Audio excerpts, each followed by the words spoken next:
The night the final collection notice arrived for my late mother's medical debt was the night I accidentally crossed paths with the most dangerous man in the city. But the sequence of events that led me to the secure, leather back seat of that armored SUV didn't begin with a car door opening or a dramatic rescue. It began with the grinding, bone-deep exhaustion of a 14-hour shift, a heavy plastic bag of stolen dog food, and a freezing alleyway that smelled of rotting cardboard, salt water, and impending death. My name is Elena Vance, and for the past 6 months my entire existence had been reduced to a desperate singular goal: survival.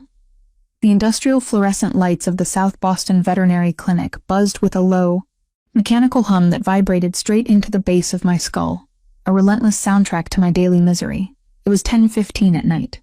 The smell of industrial bleach, wet fur, and stale iodine had permanently settled into my nasal passages, masking the sharp, metallic scent of anxiety that always lingered in the trauma ward. I pressed the heel of my palm against my aching forehead, trying to rub away the deep, throbbing headache that had been building since my shift started at 8 in the morning. My scrubs, faded navy blue and stiff with dried antiseptic, clung to my skin in the drafty, poorly insulated back room. My hands, scrubbed raw from countless sanitization cycles, felt stiff and unresponsive. 14 hours. I had spent the morning assisting in a grueling 3-hour intestinal resection on a rescue greyhound, carefully monitoring the anesthesia vitals while the surgeon worked. That was followed by a chaotic afternoon of back-to-back emergency walk-ins, a feline laceration, a canine parvovirus case, and a frantic owner with a choking spaniel. My spine screamed with a dull, persistent ache that no amount of cheap generic ibuprofen could touch. And through it all, I had to endure the sharp, patronizing tone of the clinic manager, a petty tyrant who treated me less like a highly trained, licensed veterinary nurse and more like an indentured servant. Elena, clean up this mess. Elena, log the inventory. Elena, why is this floor still wet? His voice echoed in my head, compounding the sheer physical exhaustion. The pay was abysmal, an insulting fraction of what my clinical skills were actually worth. It was barely enough to cover the exorbitant rent for my tiny, damp apartment a few blocks away in the industrial district, let alone chip away at the crushing mountain of debt hanging over my head. Every month was a delicate, terrifying balancing act, a mathematical puzzle where the numbers never worked in my favor. The collection agencies called relentlessly, their automated voices leaving sterile, threatening voicemails on my cracked phone. They didn't care that my mother had fought a brutal, agonizing battle with pancreatic cancer, her body wasting away in a sterile hospital room while the bills skyrocketed. They only cared about the $60,000 in unpaid hospital fees that had legally fallen onto my shoulders after her passing. One unexpected expense, one missed shift due to illness, and I would be out on the street, just another invisible casualty of a broken, predatory financial system. I moved methodically through the final closing procedures, seeking a hollow comfort in the routine. Lock the supply cabinet. Count the controlled substances, making sure the ketamine and buprenorphine logs were perfectly balanced to the milligram. Sanitize the stainless steel examination tables with strong disinfectant until they gleamed flawlessly under the harsh overhead light. I worked with the quiet, practiced efficiency of a woman who had long ago perfected the art of being invisible. In this city, invisibility was a crucial survival tactic. Keep your head down, do the meticulous work, don't ask questions, and maybe the crushing weight of the world wouldn't entirely flatten you. Single womanhood in the Docklands was a relentless tide, and I was drowning one unwashed surgical instrument at a time. But I had my professional pride. It was the only thing no collection agency could repossess. I was exceptionally good at what I did.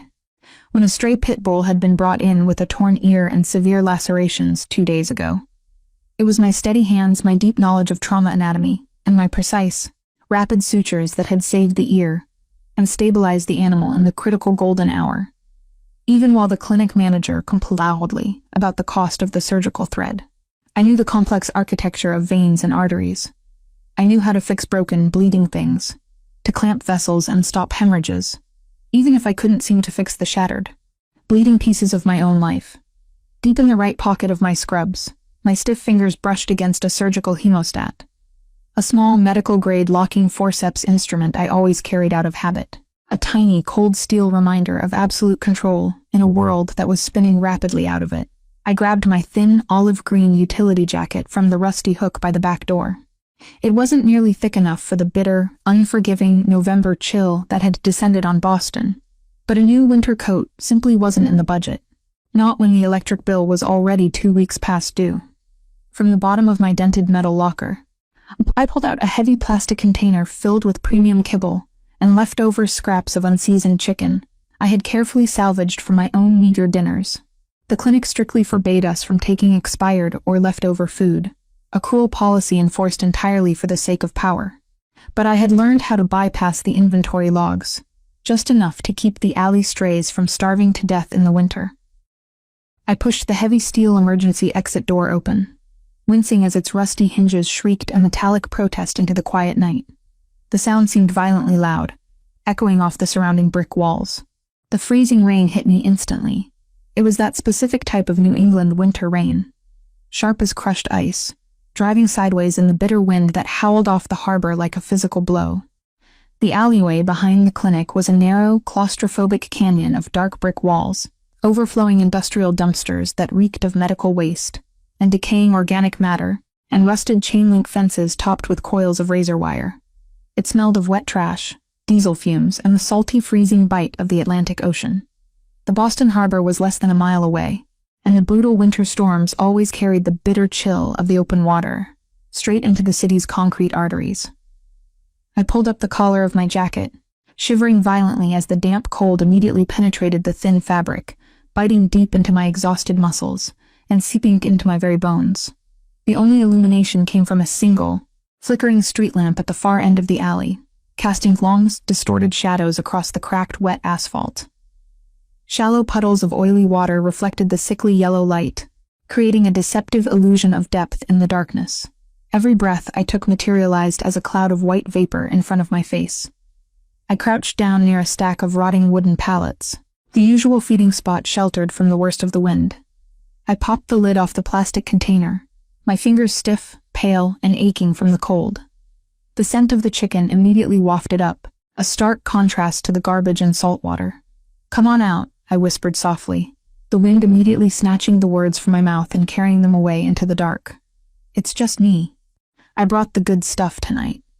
For a long moment, there was nothing but the sound of the icy rain hammering relentlessly against the metal lids of the dumpsters, a staccato rhythm of urban decay. Then, from the deepest shadows beneath the pallets, a pair of amber eyes reflected the dim light. A scruffy, three-legged terrier mix crept forward, his tail tucked tightly between his legs, shivering just as violently as I was. His movements were hesitant, calculated, the product of a life spent avoiding cruel boots and speeding tires. I knew this dog intimately. I had patched him up 6 months ago, when a heartless stranger had cruelly abandoned him, tied to our front door, with a shattered hind leg, the bone protruding in a sickening compound fracture. The clinic manager had wanted to put him down immediately to save costs, deeming him unadoptable and worthless. But I had stayed after hours, completely off the clock, to assist the junior vet in the complicated amputation. Now he survived out here in the brutal docklands, navigating the shadows on 3 legs with a quiet dignity that broke my heart. He was followed closely by a large, scarred tomcat missing half an ear and a timid hound mix with ribs protruding against its flanks. "There you go," I murmured, carefully distributing the food onto dry patches of cardboard I had wedged under the narrow overhang to keep it out of the puddles. "Eat up. It's going to be a long, cold night." I watched them eat, a hollow, familiar ache settling heavily in my chest. They were the forgotten cast-offs of a ruthless city, surviving entirely on discarded scraps and sheer, desperate instinct. I understood them perfectly. We were exactly the same, just trying to make it to the next sunrise, without getting crushed by a world that didn't care if we existed. I reached out, letting the terrier sniff my bare, freezing fingers before gently scratching the sweet spot behind his one good ear. His fur was wet, coarse, and heavily matted, but the brief, tentative push of his head against my palm offered a fleeting, profound spark of warmth in the freezing night. It was a silent exchange of solidarity. I stayed there longer than I should have, letting the icy rain soak completely through the shoulders of my jacket until my skin was numb. The massive metal entrance of the clinic was locked tight behind me, accessible only by a keycard I had left on the counter inside. My apartment was a dangerous, 20-minute walk through the sketchy warehouse district where the streetlights were mostly shot out. I was entirely alone, but there was a strange, insulated peace in the quiet companionship of the strays. They didn't demand anything I couldn't freely give. They didn't look at me with pity, expectation, or disdain. But the peace was a fragile illusion. In the Docklands, safety was always a temporary, highly volatile state ready to shatter at any second. The terrier suddenly stopped eating mid-bite. His ears pinned back flat against his skull. The fur along his spine rose into a stiff, rigid line of pure aggression and fear. He let out a low guttural growl that vibrated in his chest, his amber eyes staring fixedly past me toward the dark mouth of the alley. In the span of a single heartbeat, the atmosphere radically shifted. The drop in pressure was palpable, a sudden vacuum of tension. The stray animals scattered without a sound, vanishing into the darkness behind the dumpsters with desperate, survivalist speed. They knew exactly when a predator had entered the hunting ground. I stood up slowly, the plastic container slipping from my numb fingers to clatter loudly against the pavement, the hollow sound echoing like a gunshot. The silence in the alley was not empty. It was heavy, suffocating, and tasted of stale diesel smoke, damp concrete, and impending ruin. The fine hairs on my arms stood on end beneath the wet sleeves of my jacket. A primal biological warning screamed through my central nervous system like a siren in a silent room. My adrenal glands dumped cortisol into my bloodstream. An intruder was there, a man incredibly dangerous. I peered into the gloom, my heart suddenly hammering a frantic staccato rhythm against my ribs. Thump-thump. Thump-thump. A shadow detached itself from the deeper darkness near the flickering street lamp. It was a man. Even from a distance, the sheer size of him was paralyzing. He didn't walk so much as he stalked, moving with a heavy, calculated, predatory grace that suggested lethal intent. His broad shoulders cut a terrifying silhouette against the freezing, sideways rain. The rhythmic, heavy thud of his expensive leather shoes against the wet asphalt was completely steady, hiding the catastrophic reality I was about to discover. He was a force of nature wrapped in darkness, and he was walking straight toward me. I took a blind step backward, my worn boots splashing violently into an icy puddle. Every instinct I possessed screamed at me to run, to scramble back to the heavy steel door of the clinic and hammer my fists against it until my knuckles bled. But the clinic was empty, the staff gone for the night. The door was a solid block of locked metal. I was trapped, pinned between the towering, unforgiving brick wall of the adjacent warehouse and the massive industrial dumpster blocking the other narrow exit. The man stepped fully into the weak, flickering yellow light. He was dressed in a bespoke charcoal suit that looked entirely, absurdly out of place in the filth of the Docklands. A heavy wool overcoat draped over his broad shoulders, soaked dark with the rain, clinging to the muscular lines of his chest. His face was a study in aggressive, aristocratic geometry. All sharp, unforgiving angles, a harsh jawline, and eyes as dark, deep, and impenetrable as obsidian. But it was the sheer aura surrounding him that rooted my boots to the asphalt. He radiated an absolute lethal command, like a predator had just revealed itself. And every prey animal in the vicinity suddenly remembered exactly what fear tasted like. He looked like money, violence, and absolute power all rolled into one terrifying package. I tried to step backward again, but my shoulder blades hit the rough, freezing brick of the warehouse wall. There was nowhere left to retreat. He closed the remaining distance between us with terrifying speed. Before I could even draw a ragged breath to scream, he was right there. He lunged. His hand snapped out like a striking viper, his long, calloused fingers clamping brutally around my left wrist. His grip was a vice of crushing, unrelenting pressure, slamming my arm back and pinning it against the rough, freezing brick wall. The sudden impact knocked the breath from my lungs in a sharp, painful gasp. The brick scraped harshly through my thin scrub top, biting into my skin, leaving what I knew would be a violent constellation of bruises. He stepped entirely into my personal space, towering over me, his massive frame blocking out the rain, the flickering street lamp, and the rest of the world. The sheer heat radiating off his body was overwhelming, a stark contrast to the freezing winter storm. "Who are you scouting for?" he demanded. His voice was a low, gravelly rasp that barely carried over the sound of the storm, but it held the devastating, undeniable force of a physical blow. "I don't," I choked out, my voice trembling wildly, my chest heaving against the sudden, suffocating panic. "I don't know what you're talking about." His jaw tightened, that muscle near his ear twitching violently. He leaned closer, invading my space so completely I could feel the heat of his breath on my freezing cheek. The faint, expensive scent of amber cologne was completely overpowered by the sharp, metallic, copper stench of fresh blood. "Don't lie to me," he snarled quietly, his obsidian eyes burning with cold paranoia. "You think Viktor Kozlov can just place a rat in my territory and I wouldn't notice? You've been standing in the shadows of this alley for 20 minutes. Who is coming?" "No one," I cried out, struggling desperately against his grip, but it was like trying to pry apart welded steel. "I'm a veterinary nurse. I work right there." I nodded frantically toward the back door of the clinic, rain plastering my hair to my face, blinding me. "My name is Elena. I was just feeding the dogs. Please, you're hurting my wrist." He didn't loosen his hold by a single fraction of an inch. His eyes scanned my face, searching for deception with the cold, analytical precision of a seasoned interrogator. He noted my faded scrubs, my soaking wet hair, my violently shivering frame.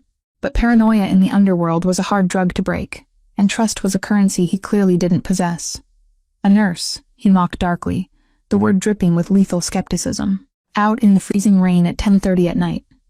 You expect me to believe you're a good Samaritan, sweetheart?" I abruptly stopped struggling. The blind panic expanding in my chest suddenly collided with a familiar, icy wave of professional observation. I had spent years analyzing the subtle, involuntary micro-expressions of pain in animals that couldn't speak, and interpreting the frantic, defensive postures of terrified patients. I forced my breathing to slow. I forced my racing heart to quiet.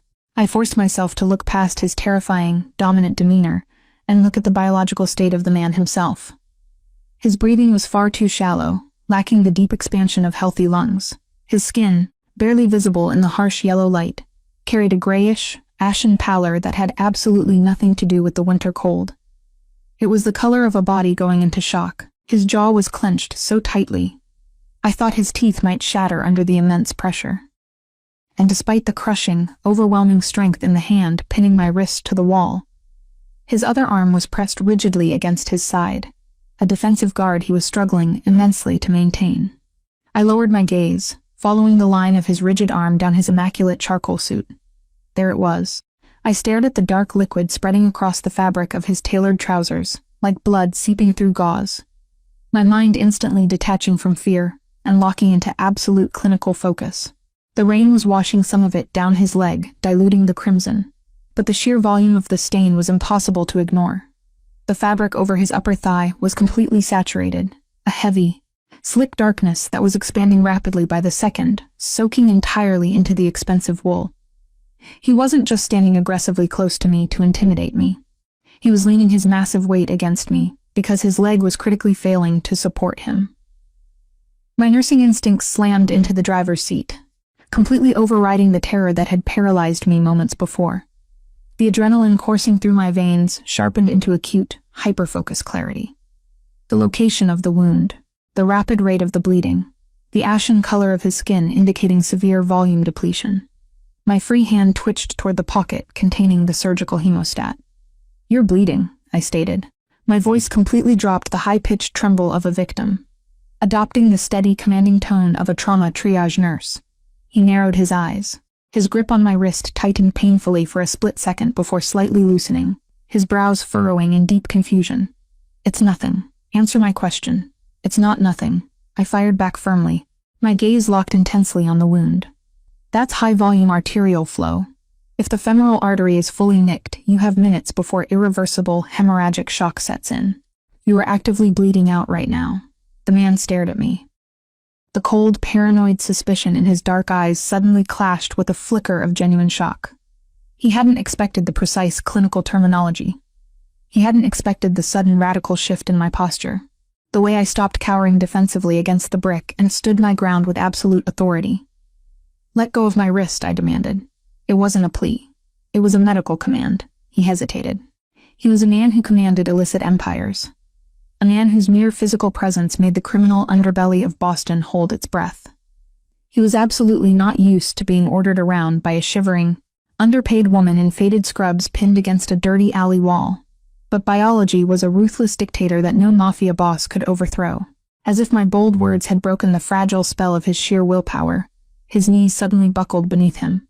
A harsh, ragged groan tore from his throat, His massive frame swayed dangerously.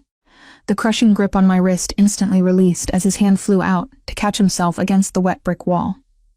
He slumped forward heavily, his expensive wool overcoat sliding down the rough brickwork as he fought a losing battle to stay upright. I didn't run. The thick metal barricade of the clinic was locked tight. The open end of the alley was 20 yards away. I could have bolted into the night, leaving him to bleed to death on the cold asphalt. I should have bolted.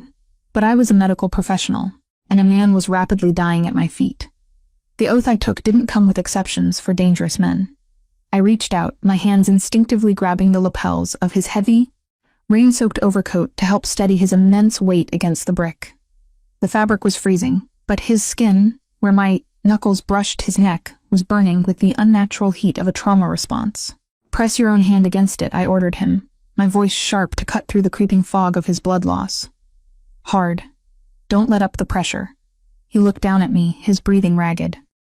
His dark eyes locked onto mine, searching for the deception he was so certain of just moments ago. Instead, he found only the unwavering, clinical determination of a nurse trying to keep a patient alive. Slowly, his blood-stained hand moved down to clamp over his own thigh, his jaw locking in sheer agony. "Who are you?" he rasped, the hostility in his voice finally fracturing into something that sounded dangerously close to respect. Before I could answer, the sharp, unmistakable sound of screeching tires and heavy boots echoed from the far end of the dark alley. The harsh squeal of rubber skidding on wet pavement violently shattered the standoff between us. Bright, piercing halogen headlights swept across the far end of the narrow canyon of brick, casting long, distorted shadows that danced frantically against the wet walls. 2 heavy vehicle doors slammed shut in rapid succession. The concussive thuds echoed through the freezing air like mortar fire. A voice barked a command, the accent thick, guttural, and undeniably aggressive.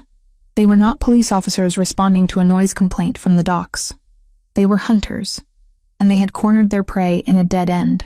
The man leaning heavily against me tensed, his entire imposing frame going completely rigid. The sudden surge of adrenaline seemed to momentarily override his catastrophic blood loss. His right hand, slick with freezing rain and his own blood, reached instinctively inside the breast of his ruined overcoat. The heavy glint of a dark firearm briefly caught the ambient street lamp light, but his movements were sluggish, uncoordinated, and fundamentally compromised by the drastic drop in his blood pressure. The weapon wavered in his grip, as another violent tremor wrecked his body. He was running on fumes, fighting a biological collapse that no amount of sheer willpower could delay for much longer. He tried to push me away, a rough, dismissive shove meant to clear his firing line and remove a civilian from the crossfire. "Move," he ground out the single word through clenched teeth, his breathing a harsh, wet rattle in his broad chest. "Leave now." I did not move. The primal, deafening roar of my own heartbeat hammered in my ears, but my clinical brain was already calculating the lethal geometry of the alleyway. If I ran toward the street, the incoming men would spot me instantly. If he remained here, propped against the exposed wall under the flickering street lamp, he would be gunned down in seconds. His bespoke charcoal suit offered absolutely no camouflage against the pale, illuminated brick. He was a beacon in the dark, and his stubbornness was going to have us both killed. The freezing rain was washing his blood down the asphalt, creating a literal red carpet pointing straight to our location. There was no time to argue. There was only time to survive. I was not going to die in a filthy alley over a misunderstanding. I knew this alley intimately. I had spent 6 months navigating its blind spots, memorizing its geography while feeding the strays and avoiding the dockyard creeps who prowled after dark. Directly behind us, bolted securely to the concrete, sat a 10-ton industrial trash compactor. Between the rusted metal back of the compactor and the recessed loading door of the adjacent, abandoned warehouse, there was a narrow, pitch-black gap. It was barely wide enough for one person, let alone a man of his immense size and broad shoulders, but it was completely invisible from the street. "Put the gun away," I ordered, my voice dropping to a fierce, urgent whisper. I ducked under his extended arm, wedging my shoulder firmly into his armpit. "You cannot even hold it straight. We have to hide. Now." He resisted for a brief heartbeat, his pride and deeply ingrained paranoia warring with the undeniable reality of his physical failure. Then, the sound of heavy boots splashing into a puddle echoed just 30 yards away. The hunters were moving fast, sweeping their tactical flashlights. across the shadows. I did not wait for his permission, or for his pride to catch up with his bleeding. I braced my boots against the slippery asphalt and pulled his heavy arm draped over my shoulder, forcing him to move. The sheer weight of him was absolutely staggering. He was easily over 6'3", packed with dense, lethally honed muscle. He felt like a slab of solid granite, dead weight dragging me down toward the icy pavement. My worn boots lost traction on the frozen ground, but I bit the inside of my cheek and pushed forward with everything I had.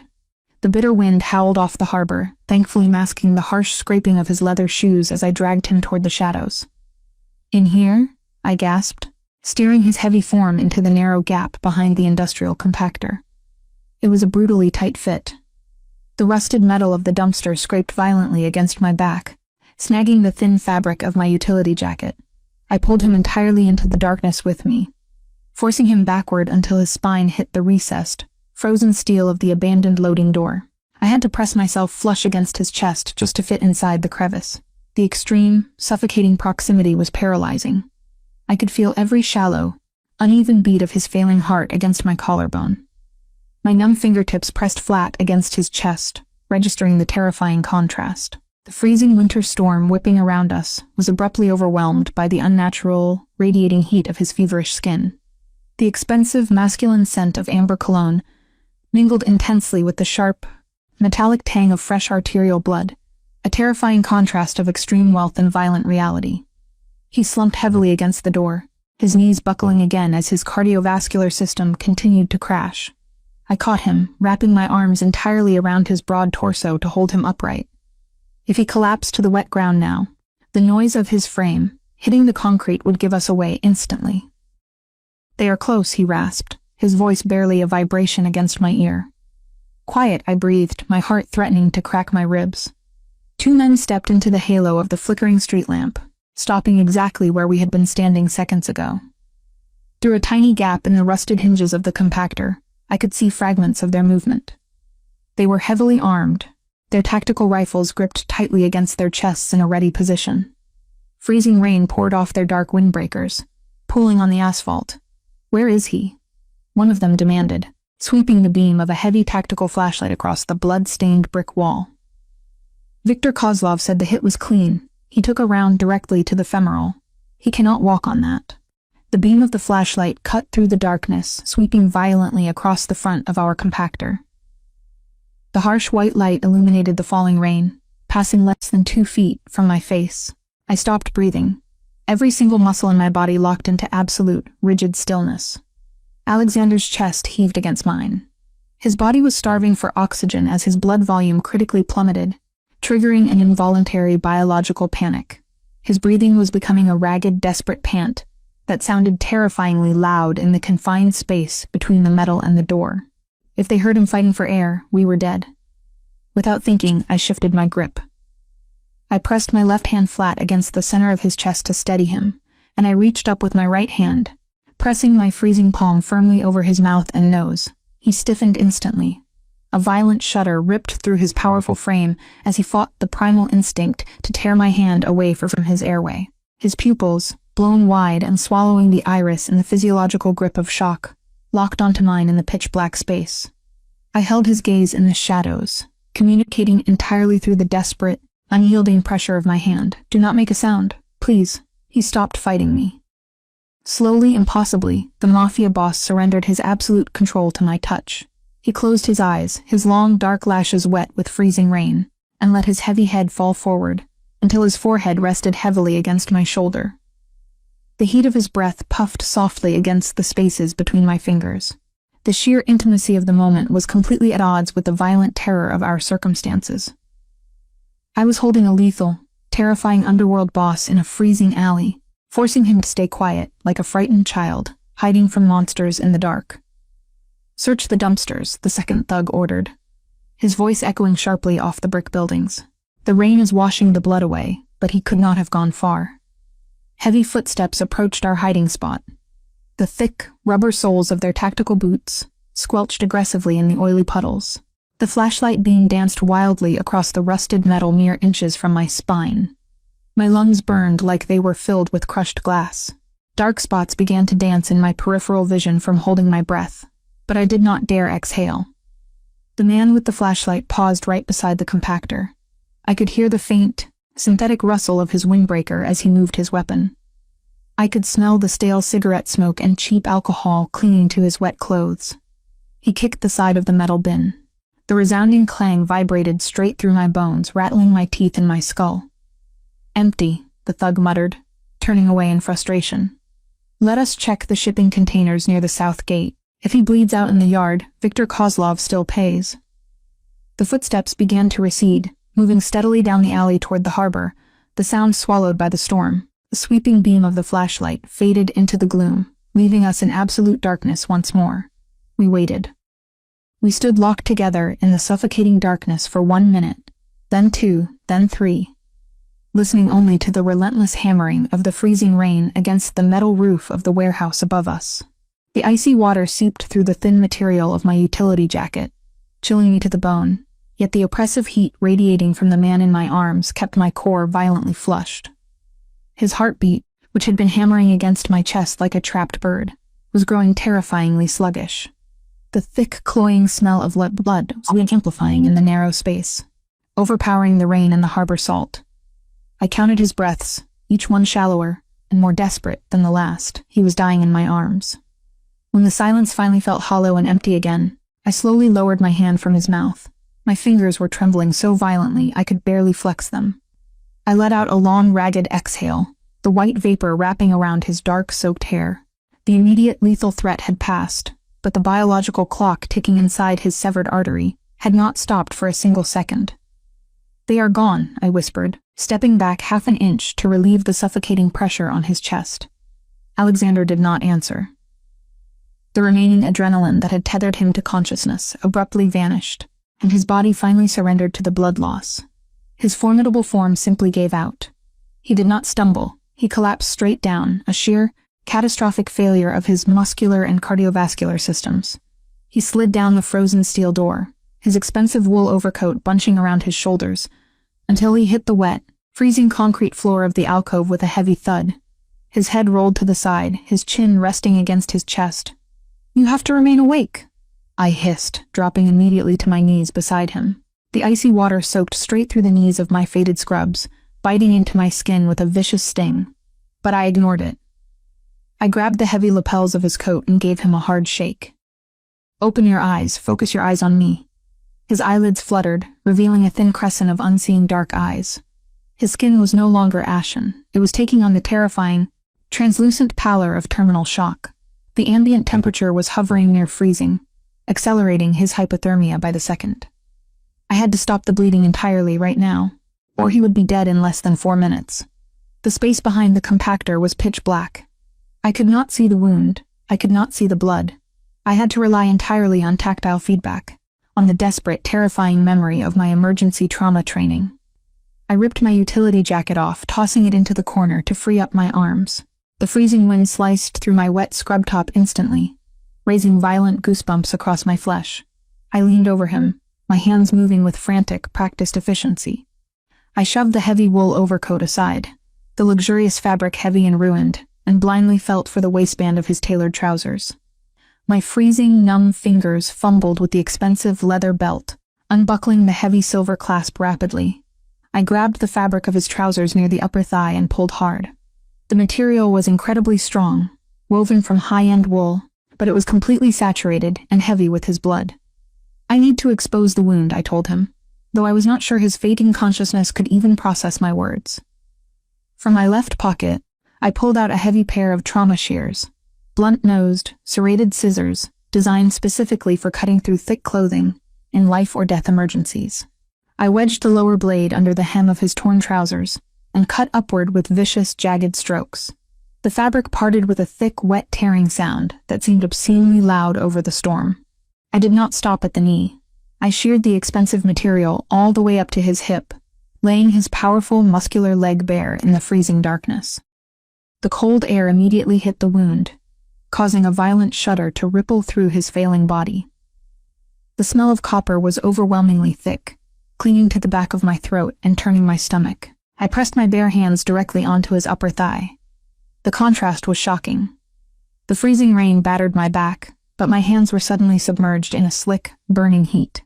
The sheer volume of blood pooling in the crease of his groin was absolutely terrifying. It was a critical hemorrhage, the kind that emptied a human body in mere minutes. I pressed my fingertips deep into the torn muscle, searching desperately for the source. My hands were shaking, slipping uselessly against the slick, destroyed tissue.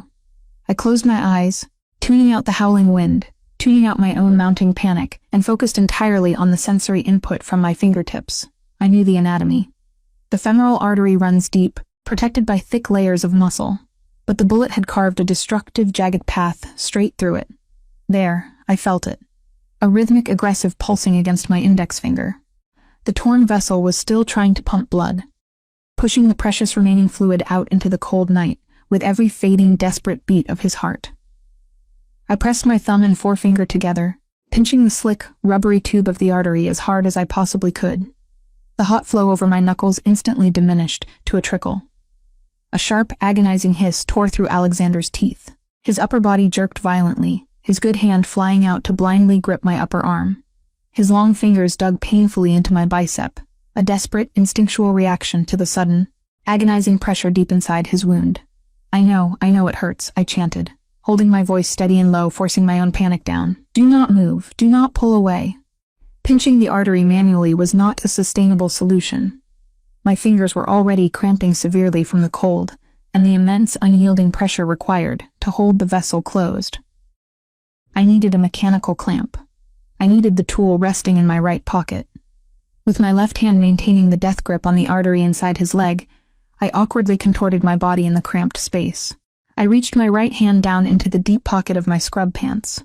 My fingers brushed against the cold, sterile steel of the surgical hemostat. I pulled it out, the small, locking forceps catching a faint, metallic glint of stray light from the street lamp overhead. "Hold perfectly still," I commanded him, my tone shifting into absolute uncompromising authority. "This is going to be excruciating." I guided the metal tip of the hemostat down the side of my left hand, using my own fingers as a track to reach the severed vessel deep inside the damaged tissue. The precision required was monumental. If I clamped blindly and caught the femoral nerve instead, I could permanently paralyze his leg. If I missed the artery entirely, he would bleed out the second I released my manual grip. I had to do it perfectly, in the dark, in the freezing rain, kneeling on the dirty concrete of a Boston alleyway. I felt the metal tip of the hemostat touch the slick, rubbery edge of the torn artery. I took a sharp breath, aligned the grooved jaws of the instrument over the damaged tissue, and squeezed the metal loops together with everything I had. My thumb and forefinger bruised against the steel rings as I forced the mechanism closed. The ratchets caught. 1 notch, 2 notches. 3. The surgical mechanism locked into place with a definitive, mechanical finality. The crushing pressure clamped the bleeding artery entirely shut, cutting off the catastrophic leak at its source.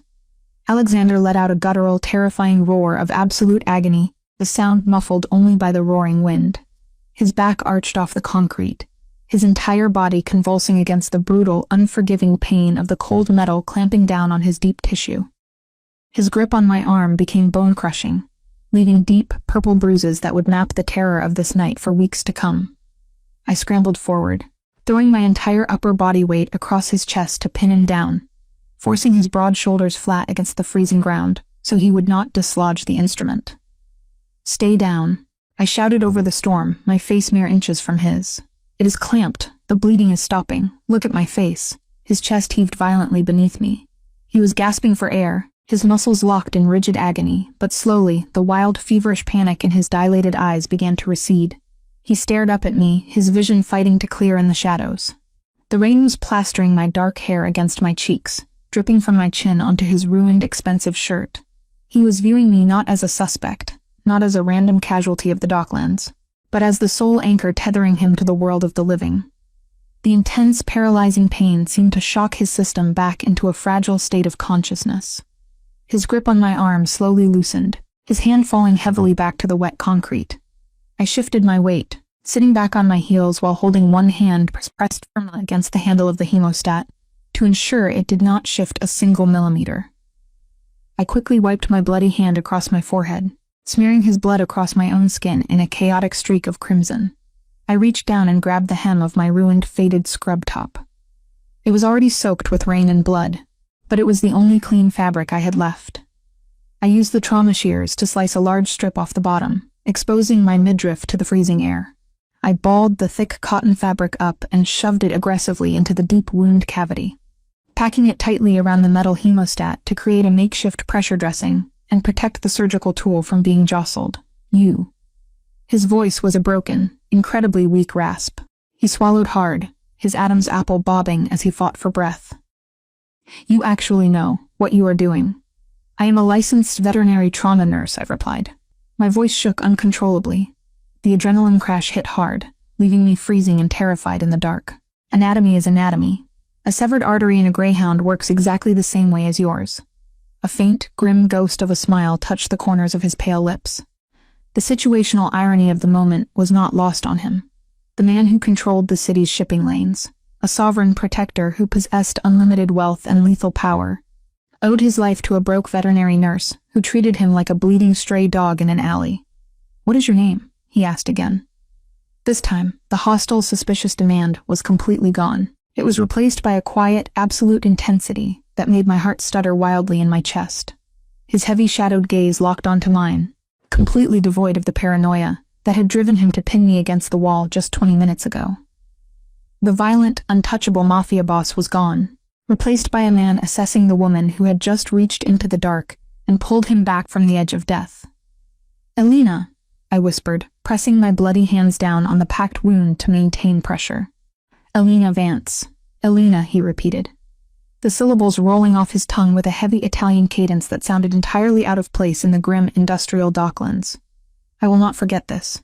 "Do not talk," I instructed softly, shivering so violently my teeth were audibly chattering. "Just continue breathing." I sat there in the freezing darkness, my knees soaking in icy water, my hands covered in the blood of a mafia boss, and watched his broad chest rise and fall.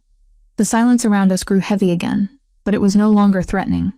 It was the quiet, intimate exhaustion of survival. I had mastered the skill of remaining unnoticed over the past 6 months, carefully navigating the edges of this brutal city to avoid the monsters, maintaining a low profile, and ensuring my veterinary scripts remained clean. But as I stared down at the terrifying, powerful man bleeding on the concrete, his expensive blood staining my hands, I realized my carefully constructed invisibility was gone forever. I had stepped directly into his world, and men like him never let go of the things that belonged to them. A low, rhythmic vibration suddenly hummed through the concrete floor of the alley.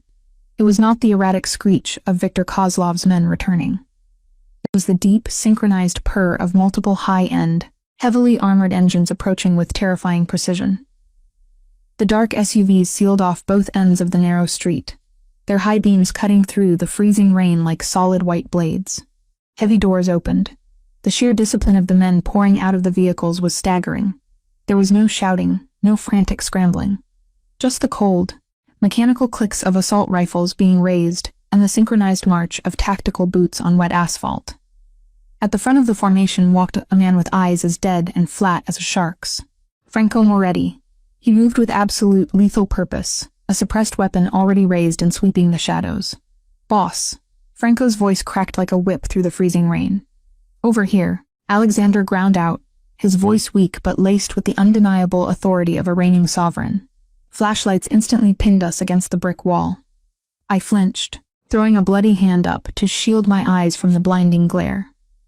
3 heavily armed men surrounded the compactor in seconds, their weapons immediately training on my chest. Franco stepped into the alcove, taking one look at my blood-soaked hands hovering over his boss's thigh, and leveled his pistol directly at my head.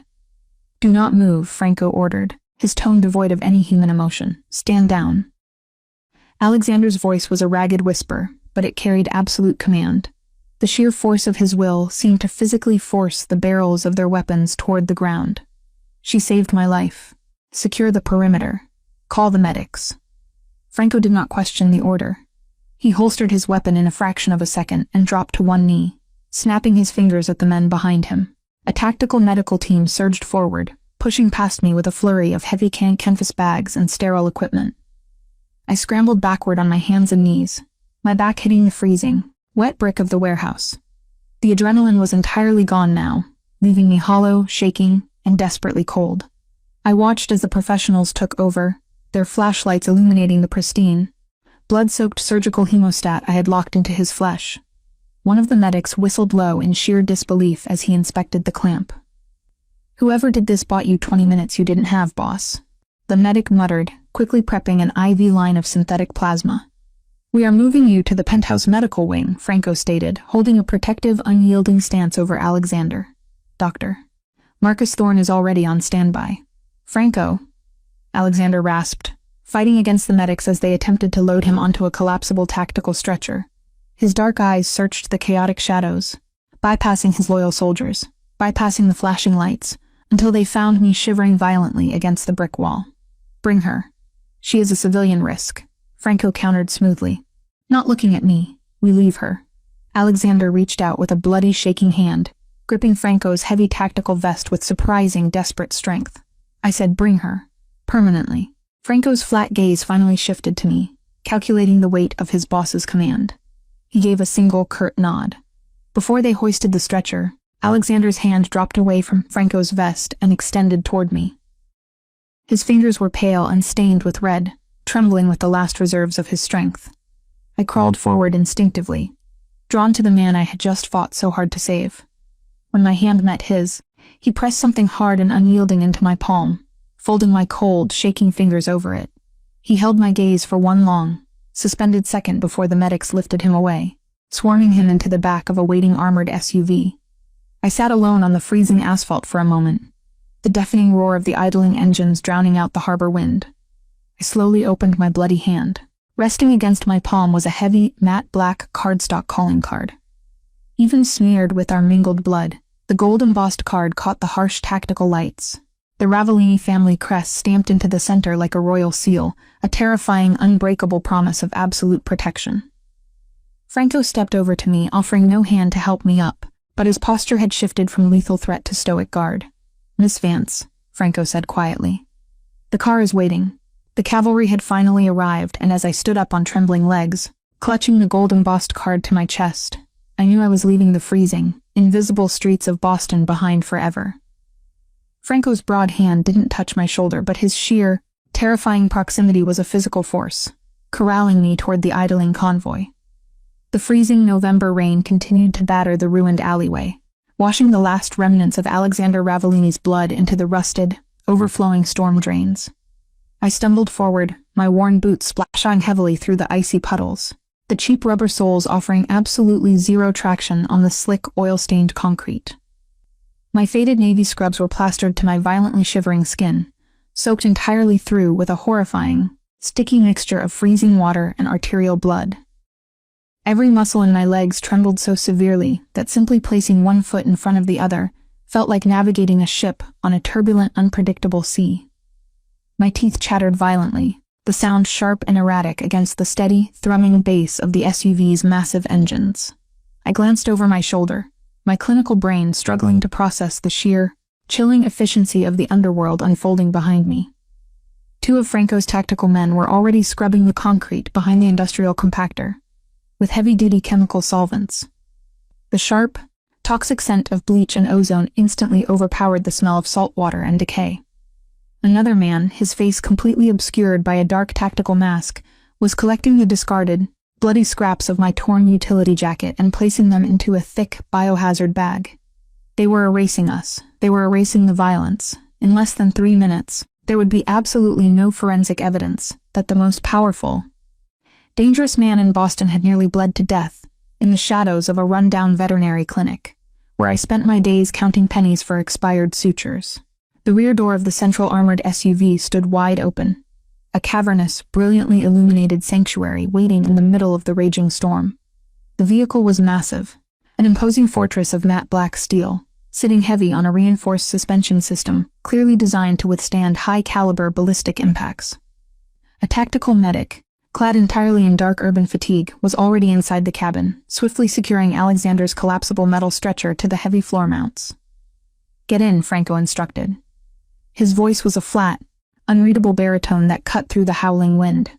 He wasn't asking a question, and he certainly wasn't offering an invitation.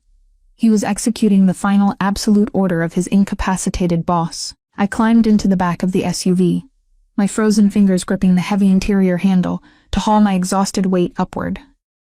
The transition from the alley to the vehicle was violently abrupt.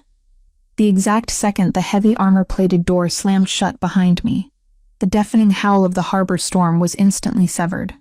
It was replaced by the deep, pressurized, ringing silence of an airtight cabin. The sensory contrast was staggering, almost nauseating in its intensity. Outside was the freezing, desperate reality of my daily life. The relentless collection calls, the threat of eviction, the grinding, humiliating 14-hour shifts under a tyrannical manager. Inside was a hidden world of bespoke black leather, advanced telemetry, and the terrifying, magnetic gravity of a mafia sovereign. The air in the cabin smelled of expensive, dark roast coffee, ozone from the medical equipment, and the heavy metallic tang of fresh blood. The tactical medic, a man whose face was a study in grim, focused lines, didn't even glance up as I dragged my trembling frame onto the opposite seat. He was already tearing open sterile packaging with his teeth, his gloved hands moving in a frantic blur. The vehicle's climate control system blasted warm, dry air over my shivering frame, but the deep internal chill radiating from my marrow firmly refused to thaw. I sank back against the plush leather seat, my knees pulled tightly together to stop their violent shaking. I slowly opened my left hand. The heavy, matte black cardstock was still resting against my palm, completely smeared with Alexander's blood. The gold-embossed Ravellini family crest caught the harsh blue LED lighting of the cabin, gleaming with a dark, unmistakable promise. It was a terrifying talisman. By accepting this card, by stepping into this armored sanctuary, I had effectively crossed a threshold that could never be uncrossed. Elena Vance had cultivated a phantom-like existence, and I had spent the last 6 months trying to do exactly the same. But invisibility was no longer an option. Not when the ruler of the Boston docks had specifically ordered his men to bring me into his inner sanctum. I traced the raised gold lettering with my thumb, the dried blood flaking off against my skin. It was a brand as much as a shield. The heavy tires of the armored SUV chewed up the broken, pothole-riddled asphalt of the docklands, the vehicle's massive frame absorbing the brutal impacts with ease. Through the heavily tinted, bulletproof windows, I watched the grim, decaying warehouses of my daily purgatory blur past and slowly fade into the darkness. We were moving fast, a coordinated convoy of black steel cutting a violent path through the city. Within minutes, the unforgiving, flickering yellow street lamps of the industrial sector gave way to the sleek, brilliant white lead illumination of the financial district. The transition of the city's architecture perfectly mirrored the sudden, catastrophic shift in my own life. I was being pulled from the freezing gutter and dragged directly into the untouchable stratosphere of Boston's elite underworld. I squeezed my eyes shut, leaning my head back against the cold glass of the window, trying to mentally map the chaotic sequence of events that had brought me here. 14 hours of grueling labor, a bag of stolen dog food, a terrifying ambush, and now the blood of a mafia boss drying underneath my fingernails. The interior of the SUV had been heavily modified, stripped of its standard luxury to serve as a mobile, high-tech trauma bay. The rear seats faced each other, creating a narrow but highly functional aisle where Alexander lay secured on the stretcher. The overhead cabin lights were dimmed to a soft, sterile blue, casting harsh, unforgiving shadows across the sharp, aristocratic geometry of his jawline. His skin was terrifyingly translucent. The ashen pallor of severe hemorrhagic shock clung to his features, making him look less like a ruthless crime boss and more like a fallen, broken marble statue. The tactical medic worked with frantic, practiced efficiency in the confined space. He reached up, hooking a heavy, translucent bag of whole blood onto a recessed metal bracket in the ceiling. The thick crimson fluid began to snake its way down the clear plastic IV tubing, pushing aggressively into the vein on Alexander's pale forearm. I watched the process with the hyper-focused, analytical gaze of a veterinary surgical nurse.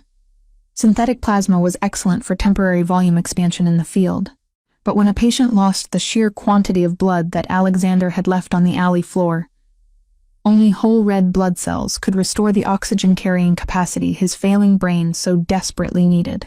In the clinic, I managed fluid therapy for trauma dogs struck by cars, constantly calculating drip rates and monitoring mucous membrane perfusion.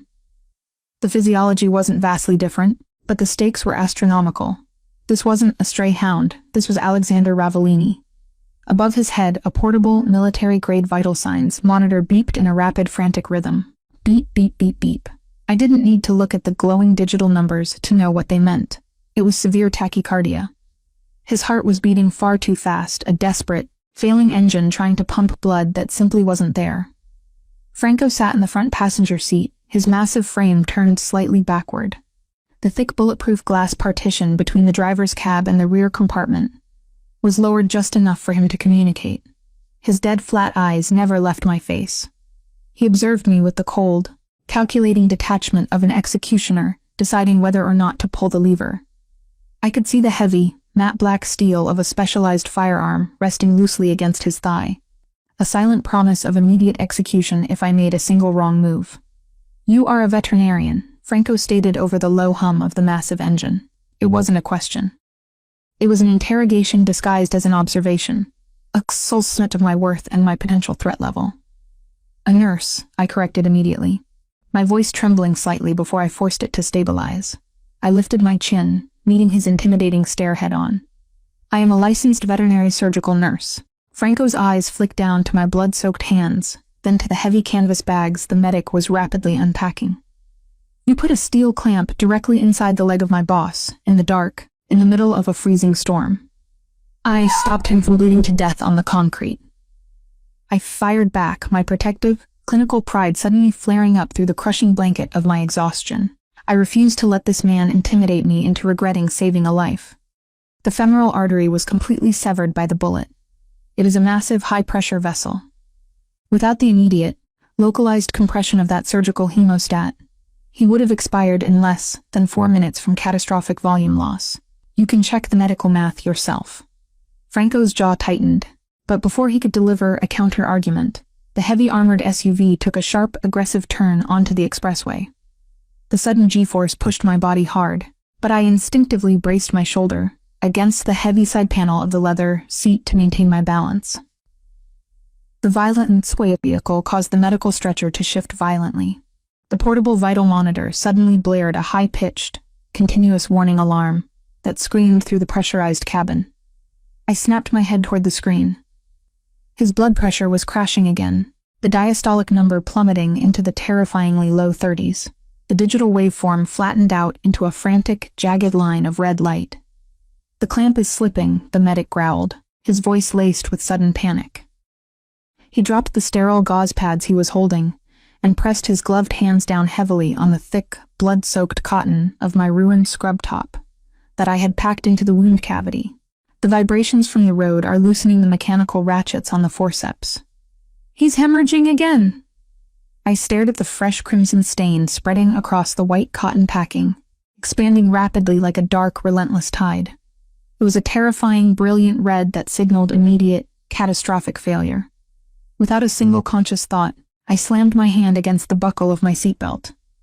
The mechanism clicked, and I dropped directly onto my knees on the vibrating floorboard of the moving SUV, aggressively bracing my shoulder against the thick side panel of the leather seat to stabilize my upper body against the high-speed acceleration. The space between the seats was incredibly cramped, forcing my thighs to press flush against the cold metal railing of the stretcher. The medic was panicking, a dangerous state for anyone handling critical trauma. His wide eyes darted between the monitor and the wound. "Move your hands," I ordered the medic, my tone shifting instantly back into the absolute uncompromising authority of triage. I pushed his heavy, gloved wrists aside with surprising force. "You do not know the exact angle of the jaw placement. If you press down blindly on the handle in the dark, you will either tear the vessel further up the line or crush the femoral nerve permanently. Back off." I plunged my bare, blood-stained, trembling hands back into the absolute nightmare of the wound. The thick cotton of my makeshift bandage was completely saturated and slick, but I ignored the grotesque texture. I slid my fingers deep beneath the packing, operating entirely on tactile memory, until I located the freezing, cold steel rings of the surgical hemostat. I braced the sides of the instrument with my index fingers, applying direct, hyper-specific downward pressure to stabilize the locking mechanism against the violent, rhythmic vibrations of the vehicle's heavily modified suspension. Franco unholstered his weapon exactly 1 inch. The metallic scrape of the slide echoed ominously beneath the blaring alarm of the vital monitor. If his heart stops, Miss Vance, yours does too. Right here on the floorboard. The barrel of the gun wasn't pointed at me yet, but the threat hung in the pressurized air like a physical weight. The cabin was suddenly suffocatingly small. I didn't even bother to look up at him. The threat of imminent death felt incredibly distant compared to the immediate mechanical puzzle of the failing artery beneath my hands. If you actually want him to live to see his penthouse, I snapped.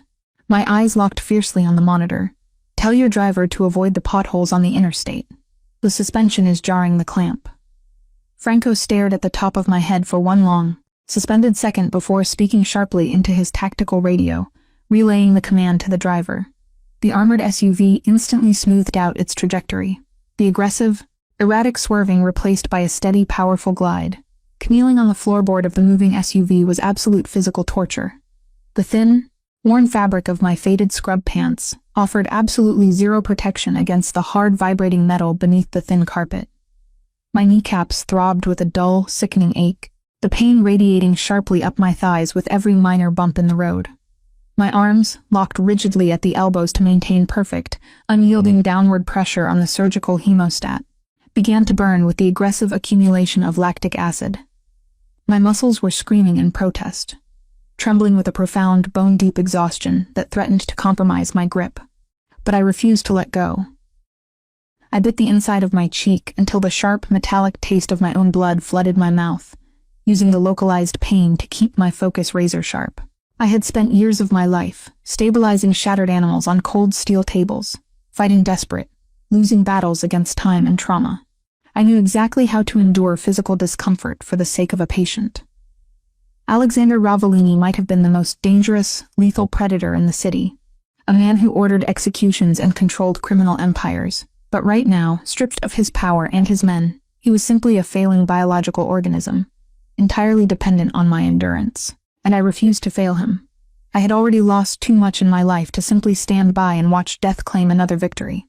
I held the pressure. The intense, suffocating proximity to Alexander was overwhelming.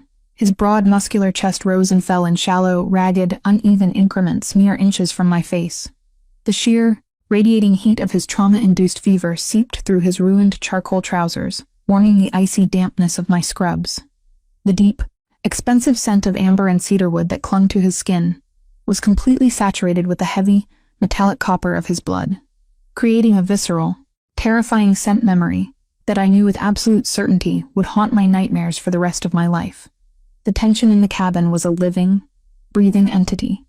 It wrapped around my throat, tight and unyielding. 5 minutes passed, then 10. The high-pitched warning of the monitor finally ceased, replaced once again by the steady, rhythmic, albeit weak, beep of his stabilizing heart rate. The O-negative blood was working.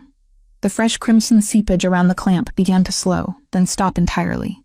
I let out a shaky, exhausted breath, my shoulders slumping slightly, though I didn't dare remove my hands from the hemostat.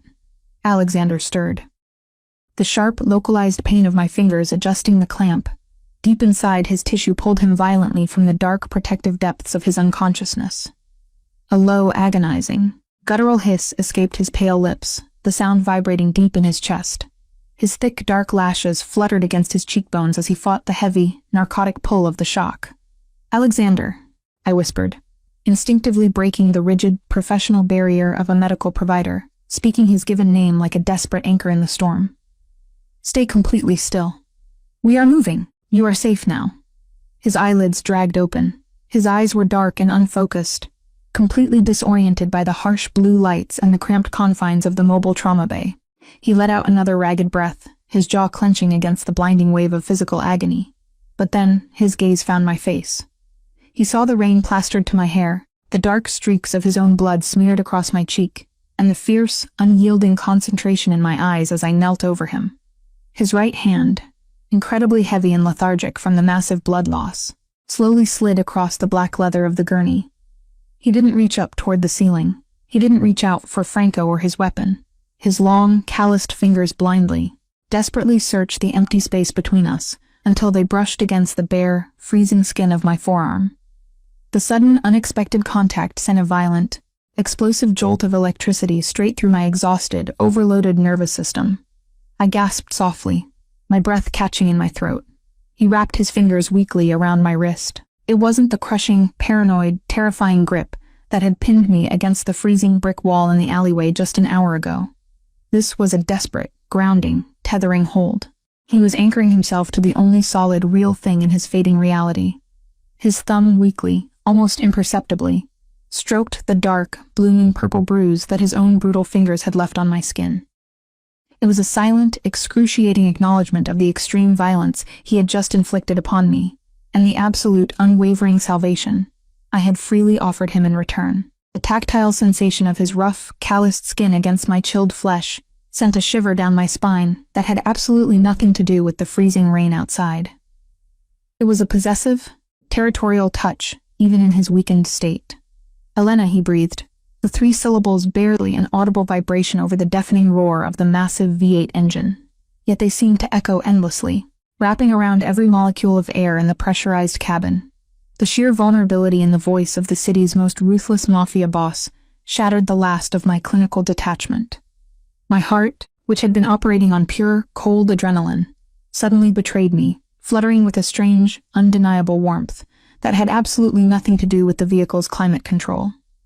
"I'm here," I replied softly, maintaining my unyielding life-saving pressure on the steel hemostat, while my own heart hammered a frantic, terrified, entirely new cadence inside my chest. "I'm right here." We rode the rest of the way to Beacon Hill in heavy, unbreakable silence, our blood-stained hands locked together in the dark. The armored SUV descended down a steep, sweeping concrete ramp, leaving the howling, freezing harbor storm behind. The blast doors of the subterranean garage slid shut with a definitive, mechanical thud that sealed off the outside world entirely. The air down here was vastly different from the docklands, climate-controlled, perfectly still, and smelling faintly of expensive car wax and high-octane aviation fuel. The vehicle rolled to a smooth halt across a floor of immaculate polished gray epoxy that reflected the harsh overhead LED lights like a sterile mirror. Before the massive engine even fully idled, Franco was out of the passenger seat, his tactical boots hitting the floor silently. He moved to the rear of the cabin, pulling the reinforced metal hatch open, and barking a sharp coded command into his radio. I scrambled out behind the tactical medic, my legs trembling so violently I nearly collapsed onto the pristine garage floor. We didn't stop to assess the surroundings. Franco corralled us immediately toward a set of brushed steel elevator doors, set into a massive reinforced concrete pillar. The doors parted instantly, revealing a private carriage lined with dark mahogany panels and mirrored glass. As the medic aggressively rolled Alexander's stretcher inside, I caught my own reflection in the mirror, and the breath hitched painfully in my throat. I looked like a casualty of war. My faded navy scrubs were plastered to my shivering frame, saturated with a grotesque, drying mixture of freezing rain and dark crimson blood. The left side of my face was smeared with it. My lips were a terrifying shade of blue from the cold. Beside me, Alexander lay perfectly still on the metal stretcher, his aristocratic features ashen and slack, a stark contrast to the lethal predator who had pinned me against the alley wall just an hour ago. The elevator ascended with a silent, stomach-dropping velocity that spoke of immense, unbothered wealth.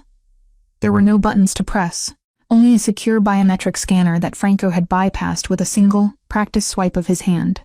My ears popped as the atmospheric pressure changed. The sheer, overwhelming reality of my situation began to crush down on my chest, threatening to suffocate me. I was a broke, exhausted veterinary nurse, a woman drowning in late notices and eviction threats, standing in the private transport elevator of the most dangerous syndicate leader in New England. I closed my eyes, trying to focus entirely on the steady, rhythmic beeping of the portable vital monitor attached to the stretcher rail. It was the only sound tethering me to my clinical sanity. The doors slid open silently, and the sharp, sterile smell of hospital-grade bleach, ozone, and iodine hit me like a physical blow to the face. We had not entered a living room, a foyer, or a traditional home. We had stepped directly into a fully equipped, state-of-the-art trauma center built seamlessly into the architecture of a Beacon Hill penthouse. The space was a breathtaking expanse of brushed stainless steel, brilliant surgical lighting, and advanced telemetry screens.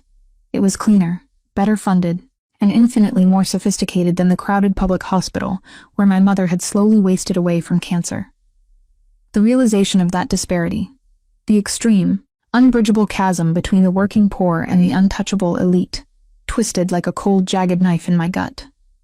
Standing at the absolute center of the room, flanked by 2 scrubbed-in surgical assistants, was Dr. Marcus Thorne. He was a man in his late 50s, possessing silver hair meticulously combed back, and eyes that were cold, analytical, and radiating pure, unadulterated arrogance. He wore a pristine white lab coat over a tailored dress shirt, exuding the calm, highly irritated demeanor of a brilliant surgeon whose quiet evening had been inconveniently interrupted by the messy, violent habits of his underworld clientele. He didn't even look at me as the stretcher was rapidly wheeled into the sterile field. His sharp gaze locked immediately onto his high-value patient. "Transfer him to the main surgical table," Marcus commanded, his voice a crisp, authoritative bark that echoed off the steel walls. "What are we looking at, Franco?" The secure line said a gunshot wound to the upper thigh. Massive arterial hemorrhage. "Where is the proximal tourniquet? Did your gorillas use a dirty leather belt again to drag him in here?" The medics hoisted Alexander's heavy, unconscious frame onto the brightly illuminated operating table. Marcus snapped on a pair of sterile latex gloves and stepped forward, grabbing heavy trauma shears from a metal tray to cut away the remaining fabric of the ruined charcoal trousers. He reached the upper thigh and abruptly froze. The arrogant, dismissive expression vanished entirely from his face, replaced by a look of profound, stunned confusion. He stared down at the makeshift packing of my torn scrub top, and the small metallic handles of the surgical hemostat protruding directly from the center of the deep wound cavity. "This is not a field tourniquet," the doctor murmured, leaning much closer, his sharp eyes assessing the incredibly precise angle of the metal instrument locked deep inside the torn tissue. He looked up, his gaze sweeping over the heavily armed guards and the tactical medics. "This is a direct vascular ligation. Who performed a blind arterial clamp in the field? Which one of you did this?" Franco remained entirely silent, his flat, shark-like eyes shifting slowly toward me. Marcus followed his gaze, his eyes narrowing to suspicious slits as he finally registered my presence outside the immediate sterile circle. He took in my violently shivering frame, my bare arms covered in rigid goosebumps, the violent purple bruises blooming in a harsh ring around my left wrist, and the sheer volume of blood soaking my cheap uniform. A sharp scoff of pure disbelief escaped his lips. "You, a bystander?" "I am not a bystander," I stated, my voice cutting through the mechanical hum of the room. I stepped forward, forcing my spine completely straight, despite the bone-deep exhaustion threatening to buckle my freezing knees. The terror of the alley was gone, replaced by a fierce, highly protective clinical pride. The bullet completely severed the femoral artery. There was zero time for a proximal tourniquet. He was seconds away from irreversible hypovolemic shock. I applied direct manual pressure to locate the pulse tactually, then utilized a locking surgical hemostat to clamp the vessel directly at the laceration site to halt catastrophic volume loss. Marcus stared at me as if I had just grown a second head. He looked back down at the grotesque wound, carefully examining the placement of the clamp without daring to touch it. "Do you have any idea how exceptionally perilous this maneuver is in an uncontrolled environment? The femoral nerve runs practically parallel to this vessel. 1 millimeter of deviation in the dark, in the freezing rain, and you would have crushed the nerve bundle entirely.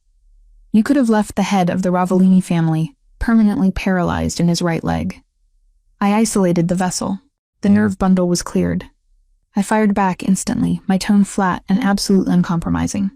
I packed the cavity tightly with cotton fabric to prevent any mechanical shifting of the instrument's ratchets during the violent vibrations of your armored vehicle transit. Paraplegia is a tragic complication, doctor, but is a secondary concern to immediate exsanguination. If I had not clamped that artery exactly when I did, he would have bled to death on the freezing concrete of a Docklands alleyway 20 minutes ago.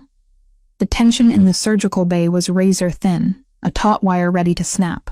The armed guards held their breath, completely unused to anyone speaking to the elite physician with such raw, unvarnished defiance. But Marcus Thorne did not explode in a narcissistic rage. Instead, the rigid, arrogant lines of his face slowly softened into a mask of begrudging, profound respect. He looked at the overhead vital monitors, carefully noting the stabilizing diastolic blood pressure, and then looked back at me. "Where did you receive your trauma training?" "I am a licensed veterinary surgical nurse," I replied, the slight tremor returning to my jaw as a violent shiver wrecked my body. "Anatomy is anatomy. A severed vessel bleeds the same, regardless of the species on the table. A dry, hollow chuckle escaped the elite doctor's throat. He shook his head slowly, reaching for a sterile scalpel from the stainless steel tray presented by his assistant. "Well, nurse, your bedside manner is incredibly abrasive, but your vascular isolation is completely flawless. You bought him 20 minutes he absolutely did not have. Now step behind the glass partition. I need to harvest a synthetic graft to repair this artery, and you are currently a walking biohazard." I didn't argue. The massive spike of adrenaline that had sustained me through the nightmare was finally evaporating, leaving behind an empty, aching shell of a body. I stepped backward, allowing the heavy glass sliding doors of the surgical theater to close with a soft hiss, sealing me in the adjacent observation room. The space was dim, quiet, and furnished with a long, expensive leather sofa. I sank down onto the edge of the cushions, wrapping my bare, freezing arms around my torso to preserve whatever body heat I had left. Through the massive glass window, I watched the chaotic, highly choreographed dance of surgery unfold. They were saving the man who had terrified me, the man who had falsely accused me, the man who had ultimately brought me into his impenetrable fortress. The highly complex surgical procedure lasted for 3 agonizing hours. I did not close my eyes for a single second. I sat rigid on the leather sofa, my wet scrubs drying stiffly against my skin, watching the rhythmic spikes of his heart rate on the secondary monitors mounted on the observation wall. By the time Dr. Thorne finally stepped back from the operating table, peeling off his bloody latex gloves, with a heavy, exhausted sigh of relief, the digital clock on the wall read 2 in the morning. Alexander was stable. The severed artery had been successfully grafted, the damaged, necrotic muscle tissue meticulously sutured, and the massive blood deficit fully replaced with whole units. They did not keep him in the sterile medical bay. 2 large orderlies transferred his unconscious, heavily sedated form onto a rolling luxury bed, and moved him down a long, dimly lit hallway into the master recovery suite. I followed silently, a silent ghost trailing behind the procession, completely ignored by the tactical guards who had seemingly accepted my lingering presence as an unavoidable, undeniable fact. The recovery suite was an architectural masterpiece of breathtaking, intimidating luxury. It was a massive room featuring expansive floor-to-ceiling windows that offered a sweeping panoramic view of the Boston skyline. Outside, the freezing rain had finally turned into a heavy, silent snowfall, blanketing the dark industrial city in a layer of pristine white. Inside, the room was a fortress of absolute warmth and opulence. The floors were dark, wide plank mahogany, partially covered by a thick, cream-colored Persian rug that looked softer than anything I had ever touched. Heavy, champagne-colored silk drapes framed the windows, muffling the winter wind.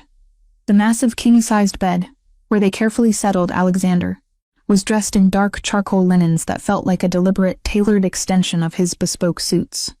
The orderlies left silently. The tactical medics left.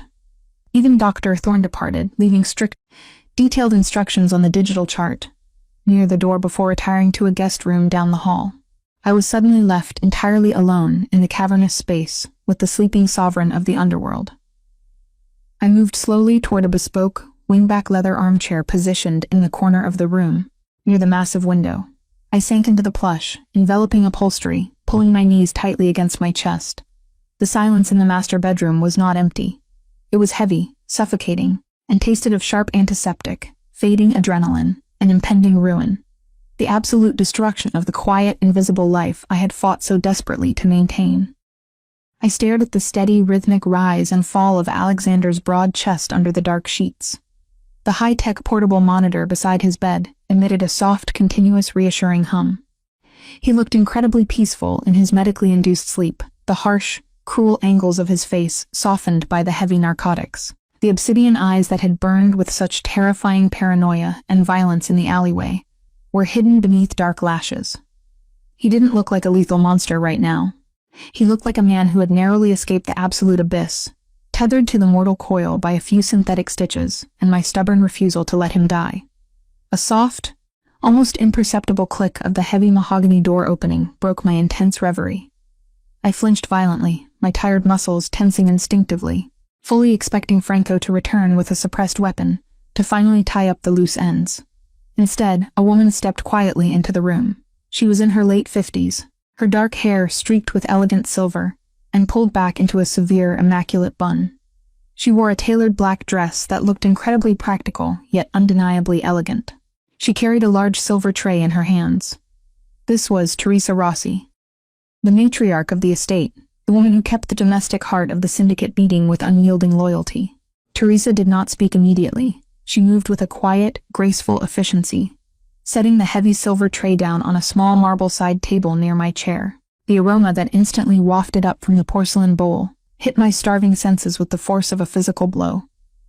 It was homemade chicken broth, rich and golden, fragrant with fresh rosemary, roasted garlic, and deep bone marrow. It was a smell of pure, undeniable domestic comfort, a staggering, almost painful contrast to the stench of wet garbage, diesel fumes, and human blood that had dominated my night. My stomach contracted violently, a sharp reminder that I hadn't eaten anything substantial in over 18 hours. "You are shivering, child," Teresa said. Her voice was low, soothing, and carried the warm, lyrical cadence of traditional Italian. It was a voice perfectly designed to comfort, but her dark eyes were incredibly sharp, assessing every detail of my ruined appearance with terrifying accuracy. "And you are covered in his blood. That cannot be comfortable." Before I could protest or insist I was fine, she reached onto the tray and retrieved a thick, steaming white towel. She stepped directly into my personal space, her movements gentle but entirely unyielding. With warm, highly capable hands, she pressed the hot, damp cloth against my cheek, gently wiping away the streaks of dried crimson that had crusted on my skin. The sudden tactile sensation of the heat seeping into my frozen, numb face was absolutely overwhelming.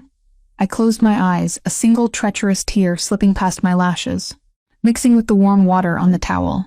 I was exhausted, so deeply, profoundly tired of fighting the current alone. As she gently washed my face and hands, her gaze inevitably fell upon my left wrist.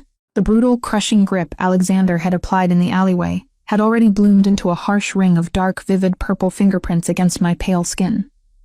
Teresa paused, the warm towel hovering slightly over the contusions. She didn't gasp in horror. She didn't ask what had happened. She was a woman who had spent decades inside a mafia household. She understood the dark collateral damage of violence better than anyone. "These will turn darker by morning," Teresa murmured softly, her thumb lightly grazing the unbruised edge of the flesh. "They will ache for days. But they will fade, Elena. The flesh heals. But the incredibly brave thing you did for him tonight, in the freezing rain when you could have simply run away, that will remain permanently etched into the absolute foundation of this house." "I was just doing my job," I whispered, my voice hoarse and raw from the cold. I pulled my wrist back gently, a lingering, deeply ingrained instinct to protect my vulnerabilities from strangers. I couldn't just let him die. It didn't matter who he was. Teresa offered a small, knowing smile that beautifully crinkled the corners of her dark eyes. "It matters very much who he is, and it matters even more who you are. Alexander is a hard man. The brutal world requires him to be ruthless, to suspect shadows and silence alike. But he does not bring strangers into this sanctuary. Never. The fact that he ordered Franco to bring you here, to cross the heavily guarded threshold of this penthouse, means you are no longer a stranger." She placed the soiled towel back onto the silver tray and handed me a neat stack of folded clothing. The fabric was incredibly soft against my rough, chapped hands. It was an oversized charcoal gray cashmere sweater and a pair of thick, luxurious black leggings. "Drink the broth before it cools. Then go into the adjacent bathroom, wash the rest of the bitter cold from your bones, and put these on. I will take your uniform and have it properly disposed of." "Thank you," I breathed, my voice barely audible in the quiet room. I reached for the porcelain bowl with trembling fingers. As I lifted the silver spoon to my lips, the warm, incredibly rich liquid slid down my throat, slowly thawing the deep, painful block of ice that had settled in my chest since the moment my shift at the clinic had ended. It tasted like safety. It tasted like fierce protection. Two things I had been entirely devoid of since my mother passed away. Teresa nodded once, her protective domestic duty fulfilled, and slipped quietly out of the room, leaving me alone with the sleeping giant once again. I finished the broth, the warmth spreading rapidly through my veins, effectively combating the persistent chill. I followed her instructions, stepping into the massive, marble-lined ensuite bathroom. I stripped off the ruined, blood-soaked scrubs that had defined my miserable existence and stood under the scalding hot spray of the bespoke rainfall shower. I watched the water circle the stainless steel drain, turning a pale, washed-out pink as it carried away the physical evidence of the night's trauma. When I emerged, wrapped in the enveloping softness of the borrowed cashmere sweater, I felt like a completely different person. The rough, exhausted veterinary nurse was gone, replaced by someone softer, yet infinitely more entangled in danger. I returned to the plush leather armchair by the window. Outside, the snow was falling faster now, thick white flakes swirling aggressively against the glass, burying the dirty, industrial docklands under a blanket of pure, silent white. Inside, the temperature was perfectly regulated, the heavy drapes blocking the winter drafts, creating a cocoon of absolute, impenetrable security. Elena Vance had honed the ability to blend into the background. For months, I had carefully navigated the brutal, unforgiving edges of this city like a ghost, keeping my head down, speaking only when spoken to, counting pennies to outrun the relentless shadow of medical debt and eviction. I had built a fortress of isolation to protect myself from further pain and exploitation. But sitting here, swallowed by the luxurious depths of a bespoke armchair, in a mafia sovereign's private bedroom, my invisibility was entirely shattered.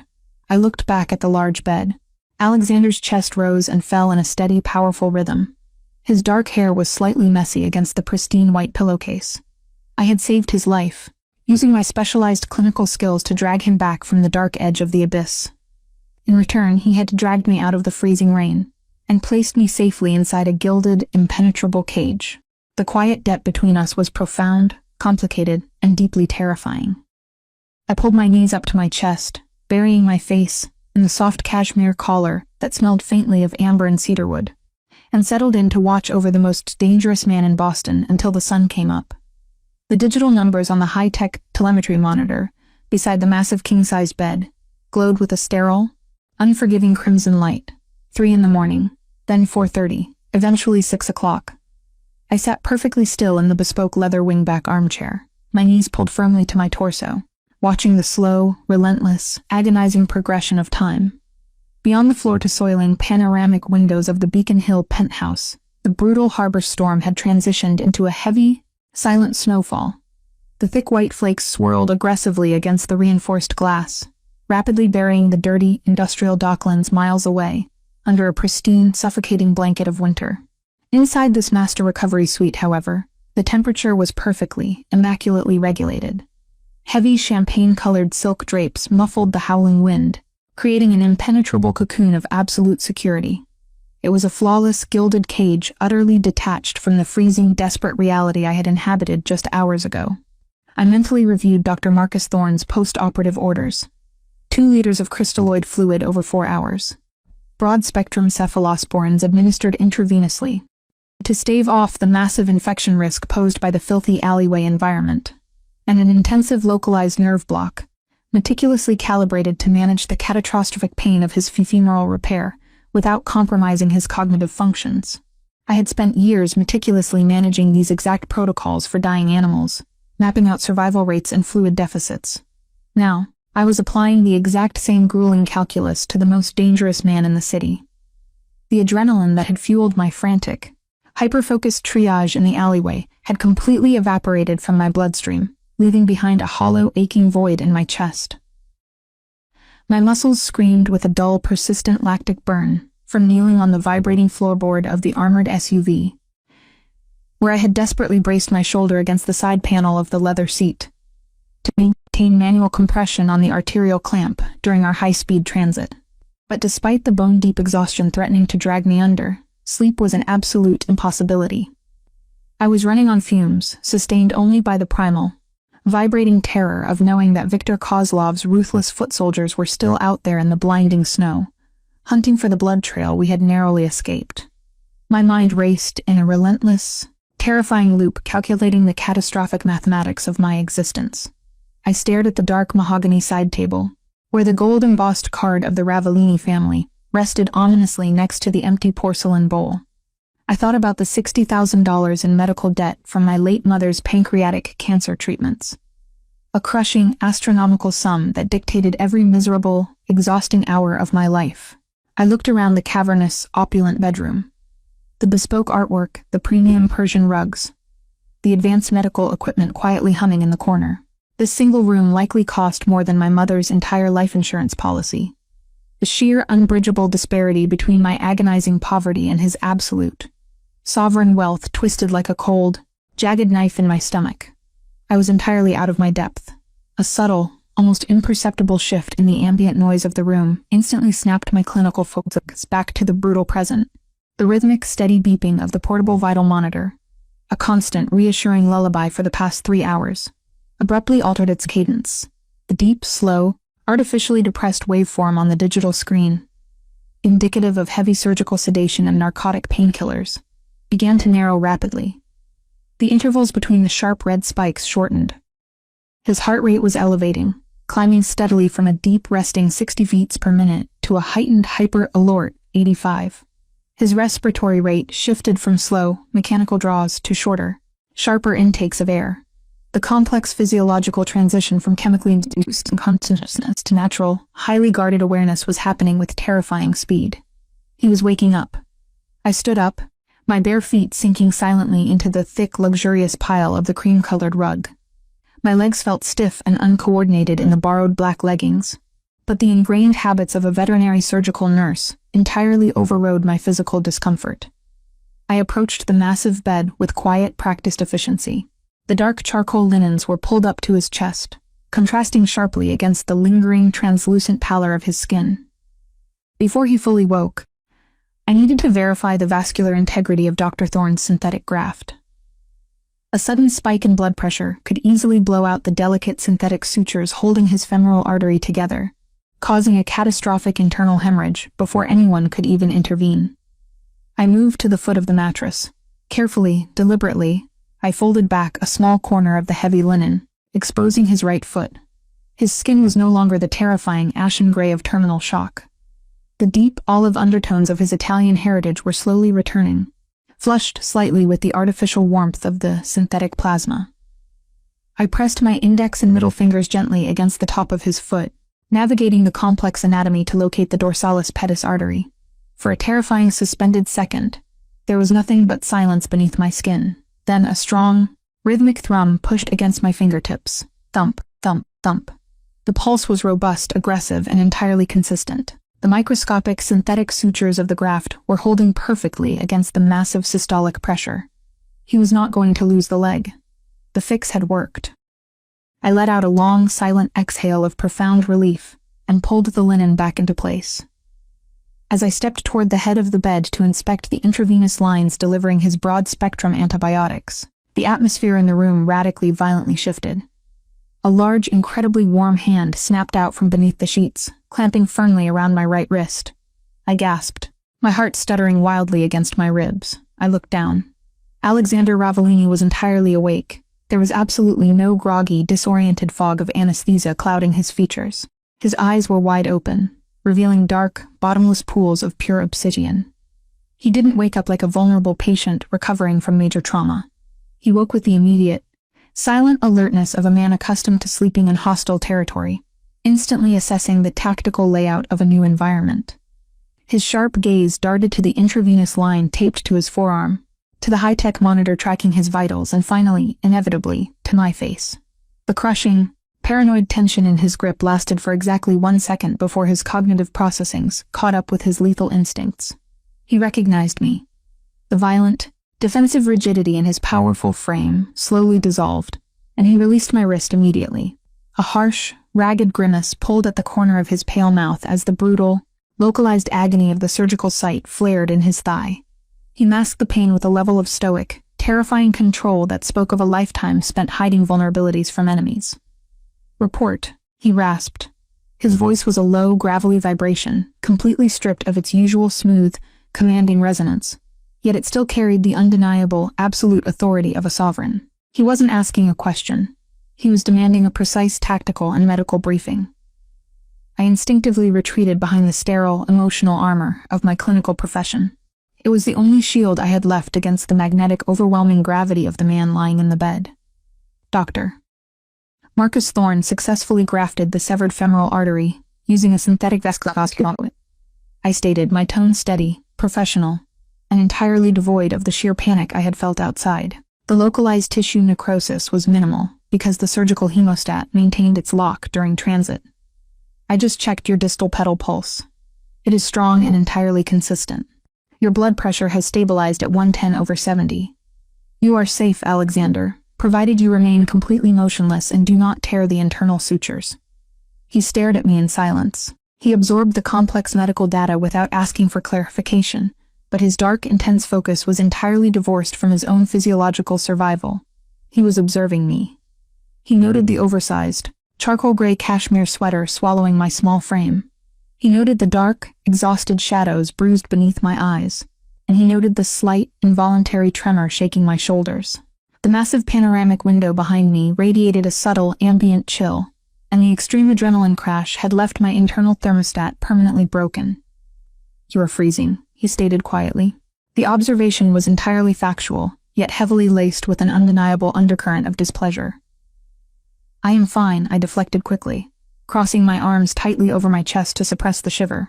"It is just the physiological aftershock of the trauma. It will pass." Alexander ignored my clinical rationalization entirely. He shifted his heavy, muscular torso, a low hiss of pain escaping his clenched teeth as the movement pulled agonizingly at his fresh stitches. He reached toward the heavy carved mahogany footboard of the bed, where Teresa had meticulously draped a pristine, spare overcoat for him. His long, calloused fingers gripped the thick wool. "Step closer," he commanded softly. "You shouldn't exert yourself, Elena. Approach the bed." The words were spoken with a quiet, dangerous absolute that brooked zero argument. It was the voice of a man entirely unaccustomed to being denied.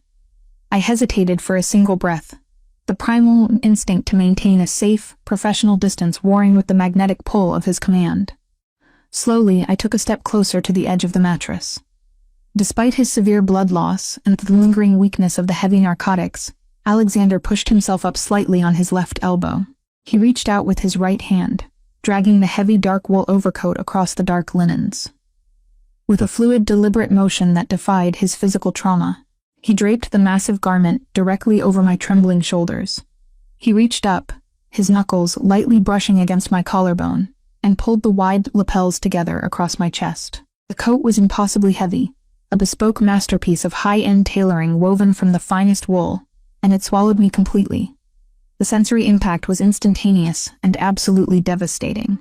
The premium fabric radiated a profound, insulating warmth that immediately began to thaw the deep, agonizing ice in my marrow. But it was the scent that unraveled my meticulously constructed defenses.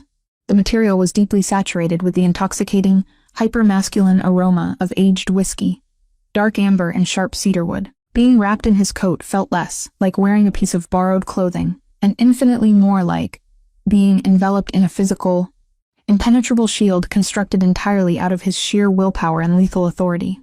Alexander's hands did not retreat. His long fingers lingered on the soft wool lapels near my neck.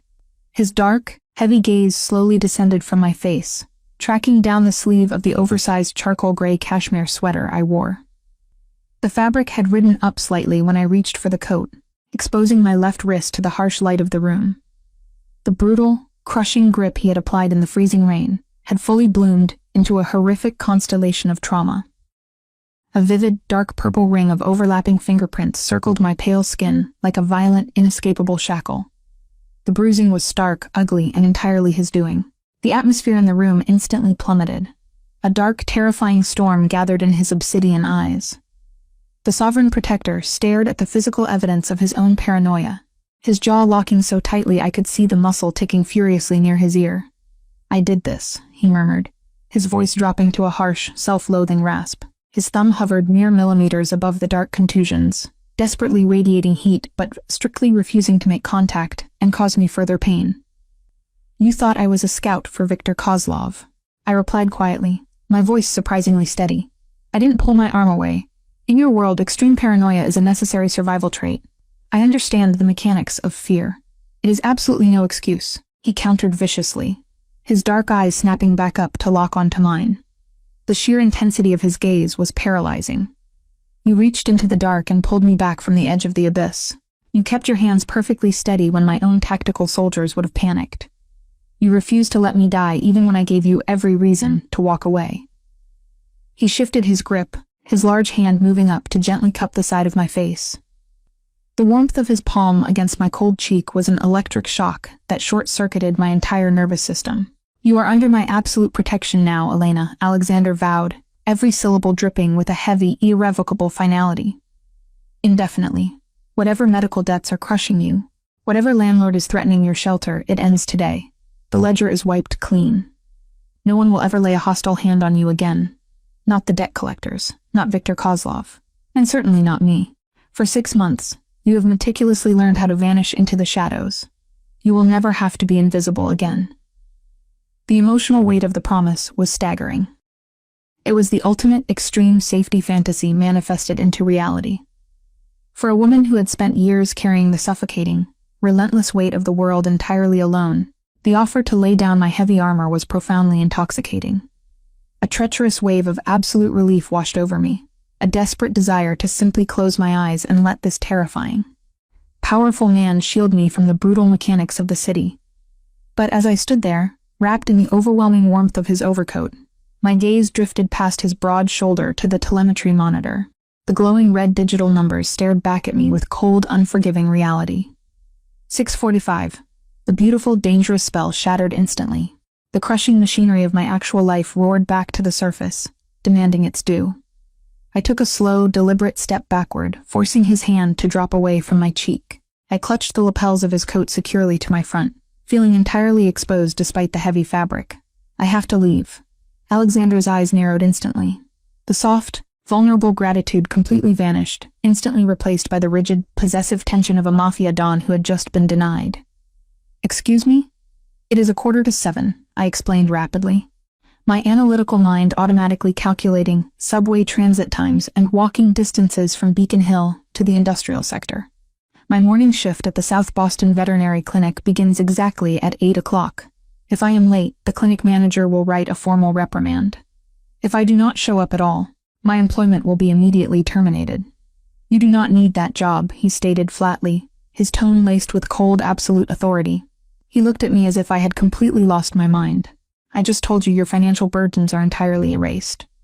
You possess unlimited resources now.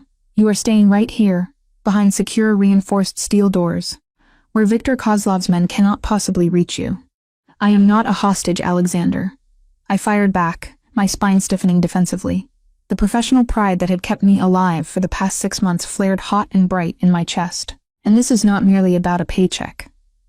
We have a severely malnourished rescue greyhound in the intensive care ward recovering from a complex intestinal resection. We have a terrier mix puppy fighting a critical parvovirus infection that is actively destroying its mucosal lining. They require precise, titrated intravenous fluid therapy and hourly vitals monitoring to survive. I stepped closer, my voice rising with fierce, unyielding conviction. They are discarded, helpless creatures that this ruthless city threw away like garbage. I know exactly what that feels like. The clinic manager does not care about the strays. He only cares about the billing ledger and minimizing operational costs. If I am not there to personally monitor those fluid pumps, if I am not there to check their sutures, those animals will suffer, and they will likely die. I am their only advocate in that miserable, freezing building. If I abandon them now to hide in a billionaire's penthouse, I am no better than the people who tied them up and left them to bleed. Alexander stared at me in sheer, stunned disbelief.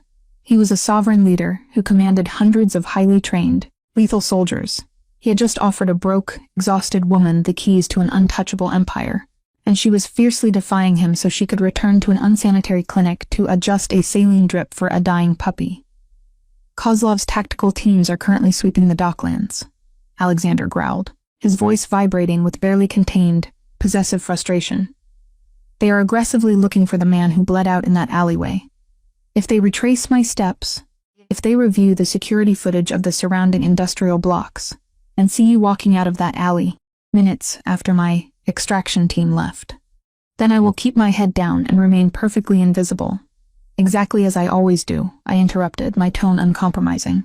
I survived the violence of this city, long before I pulled a surgical hemostat out of my scrub pocket for you. I am a licensed medical professional. Those animals are my direct responsibility. I am not abandoning them to suffer simply because I am afraid of the shadows. The silence in the master suite stretched out, incredibly heavy and thick with unspoken, volatile tension. Alexander analyzed my face, his dark eyes searching the fierce, unyielding determination burning in my gaze. He was a master of reading human psychology, of finding leverage and exploiting weakness. But as he looked at me, he realized with a dark, profound clarity that this exact, stubborn defiance, this fierce, uncompromising dedication to preserving life regardless of the personal risk, was the exact reason his heart was still beating in his chest today.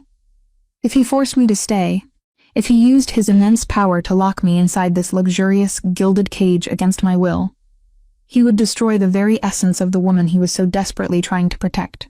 He could not break me. He fundamentally refused to break me.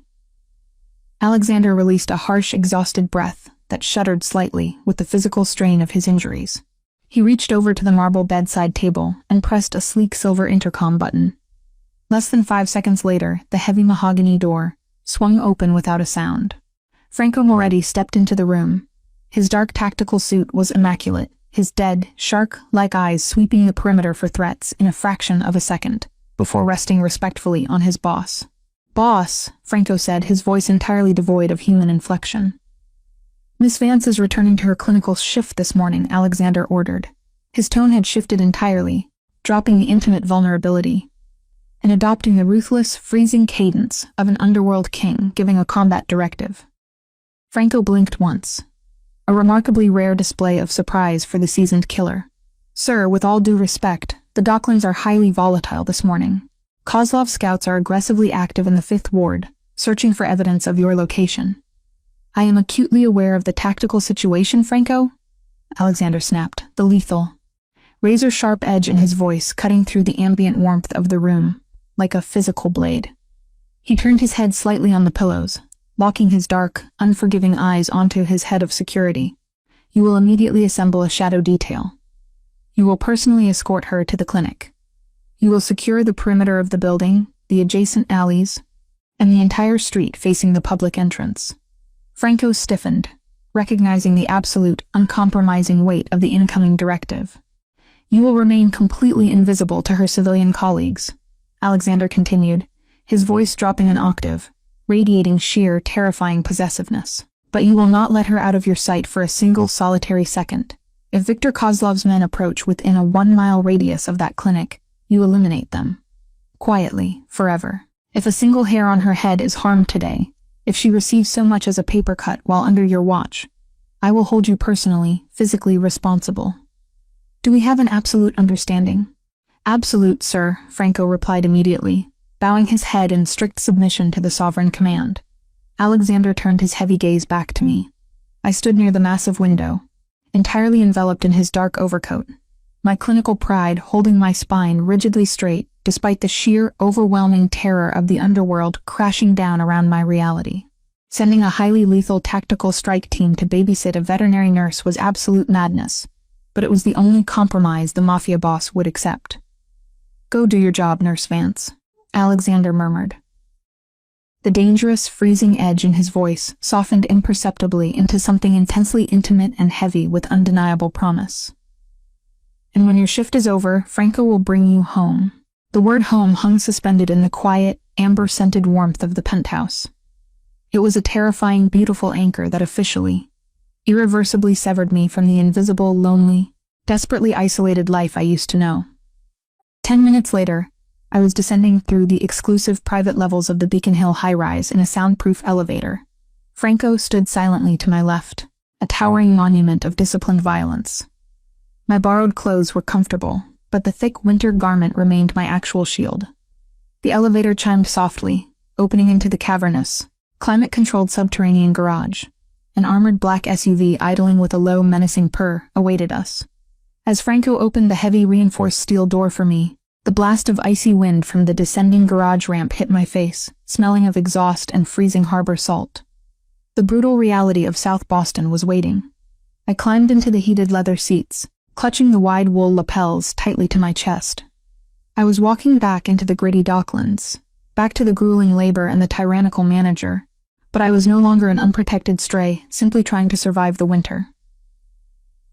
I was stepping back into the shadows wearing the impenetrable armor of a mafia sovereign's absolute protection, and for the first time in my life I wasn't afraid of the cold. The heavy armored tires of the black SUV crushed the fresh, pristine snow beneath them, turning it into a dirty, gray slush as we crossed the invisible boundary back into the industrial docklands. I took a slow, steadying breath, mentally bracing myself to face my tyrannical clinic manager after surviving a night of high-stakes, underworld trauma. I sat in the heated leather passenger seat, clutching my worn canvas duffel bag hard against my sternum, trying desperately to regulate my erratic breathing. Franco Moretti sat behind the steering wheel in absolute, terrifying silence.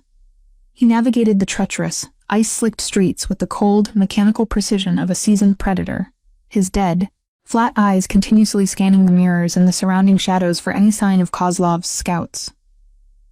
The interior of the cabin was pressurized and warm, smelling faintly of expensive leather and the lingering, intoxicating scent of aged whiskey and cedarwood that clung to the massive tailored jacket draped across my lap. I had taken Alexander's heavy dark wool overcoat off 3 blocks ago, carefully folding the bespoke masterpiece into my cheap duffel bag to hide it from the prying, judgmental eyes of my clinic manager. Wearing a mafia sovereign's protective armor into a poverty-wage veterinary shift was a surefire way to shatter the invisibility I had spent 6 months meticulously cultivating. The contrast was suffocating. I was Elena Vance, a minimum-wage veterinary nurse trading sleep for survival. Yet I was currently being escorted by a lethal shadow detail commanded by the most dangerous man in the city. The SUV glided to a smooth, silent halt at the end of a deserted alleyway, 2 full blocks away from the South Boston Veterinary Clinic. The engine idled with a low, barely perceptible growl. Franco shifted the massive vehicle into park, his broad shoulders shifting beneath his dark tactical jacket. He did not turn to look at me, his gaze remaining fixed on the frozen, empty street ahead. "We hold the perimeter from here," Franco stated, his voice a low, unreadable baritone that offered absolutely zero comfort. "My men are already positioned on the adjacent rooftops, the rear loading docks, and the primary intersections. We will remain entirely invisible to the civilian population, Miss Vance. But you are inside our grid. You do your job." "We are the shadows." "Thank you," I whispered, the words feeling incredibly inadequate against the sheer scale of the underworld machinery, currently mobilizing, just to ensure I could clock into a grueling shift. I looked at the back of his head, realizing that these heavily armed men were standing in the freezing snow solely because Alexander Ravellini had ordered them to keep me breathing. It was a terrifying, intoxicating realization. I pushed the heavy, armor-plated door open and stepped out into the brutal morning. The blast of freezing, salt-laced wind hit me instantly, biting through my thin, faded scrub top and chilling the sweat on my spine. The sun was barely rising over the harbor, casting a pale, bruised, gray light across the snow-covered pavement. I shut the vehicle door. By the time I turned my head, the black SUV had already melted seamlessly into the surrounding gloom, disappearing like a phantom. I was entirely alone on the street. The heavy, prickling sensation at the base of my neck confirmed Franco's promise. I was being watched by unseen, lethal eyes. They were out there, waiting. I walked the remaining 2 blocks with my head down, my worn boots crunching loudly in the fresh snow. The freezing wind whipped my hair across my face, stinging my cheeks. The clinic looked exactly as miserable and decaying as it always did. A squat, cinder-block building with frosted glass windows and rusted security bars that looked more like a prison than a place of healing. I approached the rear employee entrance, pulling my faded plastic keycard from my pocket with stiff, freezing fingers. I swiped the card against the magnetic reader. The solid iron portal clicked open with a sluggish metallic groan. I stepped inside the narrow supply corridor, pushing the door shut behind me, until the heavy deadbolt automatically engaged. I reached blindly for the bank of fluorescent light switches on the wall, but my hand froze in mid-air. The atmospheric pressure inside the building was fundamentally wrong. My clinical triage training had ingrained a hyper-vigilant sensory awareness into my central nervous system, teaching me to instantly detect the microscopic shifts in an environment that signaled an impending biological crash. In the trauma ward, you smelled the necrotic tissue before you saw the wound, and you felt the drop in ambient temperature before the monitors blared. Right now, every single alarm bell in my head was screaming in a deafening, terrifying chorus. The air was dead. The normal, comforting hum of the commercial refrigerators and the distant circulation fans was completely absent. The ambient temperature in the hallway was hovering dangerously near freezing. The main industrial heating unit had either failed overnight, or someone had shattered one of the large plate glass windows in the front reception area, allowing the bitter winter storm to completely invade the insulated space. But it was the smell that truly paralyzed me. The familiar sterile odors of industrial bleach, wet fur, and stale iodine had been entirely overpowered by the sharp, acrid stench of cheap, unlit imported tobacco and wet tactical nylon. It was the exact same terrifying, aggressive scent profile that had suffocated me in the alleyway the night before. The silence in the corridor was not empty. It was heavy, suffocating, and tasted of sharp ozone and impending ruin. I lowered my hand from the light switch, letting the space remain in heavy, oppressive darkness. My eyes slowly adjusted to the gloom, scanning the linoleum floor illuminated only by the faint, gray light filtering through the frosted security window. A few feet from where I stood, a stark, undeniable visual anomaly shattered any remaining hope of a normal morning. Stamped clearly into the sterile white floor was a single, massive, muddy footprint. The tread pattern was deep, aggressive, and undeniably military-grade, a tactical combat boot that absolutely did not belong to my petty loafer-wearing clinic manager. Thump. Crash. The violent sound of heavy metal filing cabinets being brutally overturned echoed from the front reception area, followed by the sharp sound of shattering glass. They were already inside. Kozlov's men had not simply swept the docklands. They had actively breached the clinic. They were systematically dismantling the facility, searching for the physical evidence of the woman who had pulled their high-value target back from the abyss. They were looking for the nurse who had dared to use a surgical hemostat to save Alexander Ravellini's life. Search the employee roster again, a harsh, guttural voice demanded, the thick Eastern European accent cutting through the freezing air like a serrated blade. Kozlov wants the nurse. She knows the exact location of the extraction. Find her home address. My adrenal glands immediately dumped a massive blinding wave of cortisol into my bloodstream. My heart hammered a frantic staccato tempo behind my sternum. Thump thump. Thump thump. I pressed my spine flat against the freezing cinder block wall, willing my violently shaking hands to remain still. I was the prey. They had found the hunting ground, and I had just locked myself inside the cage with them. My breathing hitched, shallow and rapid, but I forced my jaw shut. I desperately needed to alert Franco's shadow detail, but the architectural reality of the building was a death trap. The cinder block walls were incredibly thick, designed to soundproof the barking of 100-pound mastiffs. If I screamed for help, the sound would barely register on the snowy street outside, but the armed men tearing apart the reception desk, 30 feet away, would hear me instantly. They would put a high-caliber bullet through the thin drywall of the corridor, before the security detail could even breach the reinforced exterior doors. I had no radio. My phone was buried deep in my duffel bag, practically unreachable without making a sound. I could not call out. I had to signal the shadows silently. Nothing in these files, a second voice grunted, the heavy thud of tactical boots moving aggressively across the waiting room floor. Tear apart the back wards. If she left a jacket, a purse, an ID badge, find it. The boss will skin us alive if we return to the docks empty-handed. The heavy, rhythmic footsteps began to move down the central corridor, heading directly toward the rear medical wards. A sudden, fierce surge of protective fury cut violently through my terror. The intensive care unit was located at the very end of that specific corridor. Inside that secure room, a severely malnourished rescue greyhound was fighting a critical battle to recover from a complex intestinal resection, and a fragile terrier mix puppy was hooked up to a titrated intravenous fluid pump, battling a highly destructive parvovirus infection. They were entirely helpless, discarded creatures that required absolute quiet and meticulous medical stability to survive. If Kozlov's ruthless thugs stormed into the ICU and started flipping metal cages or discharging firearms in frustration, the sheer auditory trauma and physical disruption would kill the animals instantly. I was their only advocate in this miserable, freezing building. I refused to let them become collateral damage in a mafia turf war. Alexander's heavy dark wool overcoat was in my bag, a symbol of his brutal, unapologetic protection. But right now, I had to be the one to protect the innocent.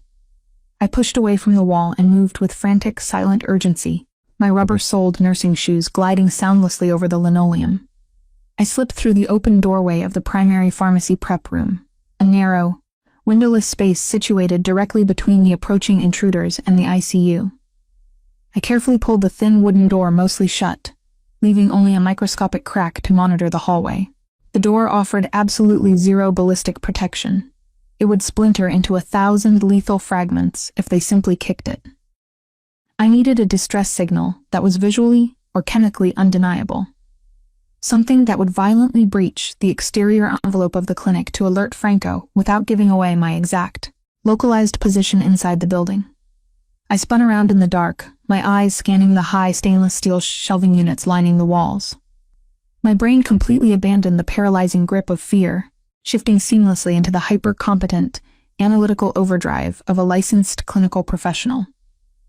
I knew the exact pharmacological and chemical inventory of this room perfectly. I knew how substances interacted, how they bound together, and how they violently rejected one another. This was my domain. I wasn't just a girl hiding in an alley anymore. I was a medical professional, and I knew how to use my environment as a weapon. My gaze locked onto the top shelf. Resting next to the bulk surgical supplies was a heavy, industrial-sized plastic container of potassium permanganate. It was a potent oxidizing agent, a dark purple crystalline powder that we routinely used in microscopic, diluted quantities as a highly effective styptic to instantly cauterize severely bleeding, torn animal nails. Directly below it, sitting on the metal prep counter, was a large amber glass bottle of pure concentrated liquid glycerin. We utilized it daily as a safe, sweet-tasting solvent and base for compounding oral antibiotic suspensions for felines. Separately, they were mundane, everyday tools of veterinary healing. But when mixed together in their pure, concentrated forms without proper dilution, the two chemicals initiated a violent, rapid exothermic reaction. It was a thermal runaway, a catastrophic chemical clash that generated intense, localized heat, a blinding flash of spontaneous combustion, and a massive continuous plume of thick, acrid, purple-gray smoke. It was exactly the chaotic, highly visible diversion I desperately needed. It would trigger the fire suppression system and blast an undeniable signal to the men waiting on the perimeter. I moved to the counter, my movements purely mechanical and stripped of all hesitation. I grabbed a heavy stainless steel emesis basin, a deep, curved surgical bowl designed to withstand high temperatures and corrosive materials. I placed the metal basin on the highest prep table, positioning it directly beneath the room's primary commercial exhaust intake vent. The powerful industrial fan inside that specific duct was wired to the clinic's continuous air circulation system, and it vented straight out through a heavy steel grate into the rear alleyway. The exact alleyway where the shadow detail was currently holding the invisible perimeter. The heavy, thudding footsteps in the corridor grew significantly louder. The men had finished trashing the reception area and were now methodically kicking open the doors to the examination rooms, their flashlights cutting erratic, violent arcs through the darkness. They were less than 20 feet away from the pharmacy. My time was running out. I unscrewed the lid of the potassium permanganate container. My hands were shaking so violently that the dark purple crystals rattled sharply against the plastic rim, but my muscle memory took absolute control. I poured a heavy, concentrated mound of the volatile powder into the center of the steel basin. I did not measure it with a clinical scale. I poured enough to ensure the resulting smoke would be completely overwhelming. I needed a localized inferno. I grabbed a large, 60-milliliter specialized dosing syringe and plunged the thick plastic tip deep into the amber bottle of glycerin, pulling the plunger back to draw up a massive volume of the viscous, clear liquid. "Examine the supply closets," the guttural voice ordered, the sound vibrating ominously through the thin wooden door of my hiding space. "Leave no stone unturned." The handle of the pharmacy door suddenly jiggled, the brass mechanism clicking loudly as a heavy gloved hand tested the latch. It was now or never. I stepped back from the counter, raised the heavy plastic syringe, and depressed the plunger with my thumb. The thick, clear glycerin fell in a heavy, concentrated stream, splashing directly into the center of the dark purple mountain of potassium permanganate powder. I did not wait to watch the chemistry take hold. I immediately dropped to the cold linoleum floor, scrambling desperately on my hands and knees, until I was completely wedged underneath the heavy, reinforced steel prep table in the darkest corner of the room. I curled my body into the tightest ball possible, pressing my face against my knees. The chemical delay lasted for 3 agonizing, suspended seconds. It was a terrifying, suffocating silence where time seemed to completely stop. Then the reaction initiated. A sharp, violent hiss erupted from the steel basin, sounding exactly like a massive, coiled snake preparing to strike. The localized temperature in the room spiked instantly, a wave of unnatural chemical heat washing over my face. The mixture rapidly boiled, the oxidizing agent ripping the glycerin molecules apart in a frenzied, catastrophic thermal runaway.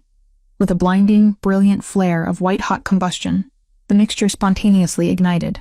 The eruption was instantaneous and absolutely devastating to the visual field. A massive, towering plume of thick, dense, purple-tinged smoke exploded upward from the basin, hitting the ceiling with the force of a geyser. The acrid, choking smell of ozone and burning chemicals instantly filled the small room, eradicating the available oxygen. The powerful industrial exhaust vent above the counter aggressively sucked the dense particulate matter into its ducts, forcefully blasting the thick, highly visible chemical smoke straight out into the freezing alleyway outside. The clinic's commercial, high-sensitivity smoke detectors registered the catastrophic particulate density in an immediate flash. The high-decibel fire alarm shrieked. It was a deafening, piercing, electronic wail that physically vibrated the teeth in my skull and completely shattered the terrifying silence of the intrusion. Simultaneously, the emergency strobe lights mounted in the corridor ceiling activated.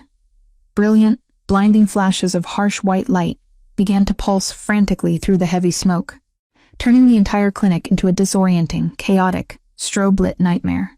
The pharmacy door was kicked violently open. Two of Kozlov's heavily armed men charged into the room, their tactical rifles raised, expecting to find a target. Instead, they hit an impenetrable, suffocating wall of chemical smoke and blinding strobe flashes. The dense, oxidized particulate matter instantly attacked their mucous membranes. "What the hell is this?" One of the thugs screamed, the violent shout immediately descending into a harsh, ragged fit of violent coughing. He blindly swiped at the air, his tactical flashlight completely useless as the beam simply reflected off the dense, swirling purple fog. "It's a trap. I can't see a damn thing!" The second man yelled, stumbling backward into the doorframe as his eyes burned from the corrosive chemical reaction. Their tactical advantage, built entirely on stealth, intimidation, and clear lines of sight, had been completely, instantly eradicated by a handful of veterinary supplies. They were completely disoriented, blinded by the strobes and choking on the smoke, focused entirely on the burning basin on the high counter. They never looked down at the floor. I used the deafening noise of the blaring alarm and the chaotic cover of the flashing lights to execute my escape.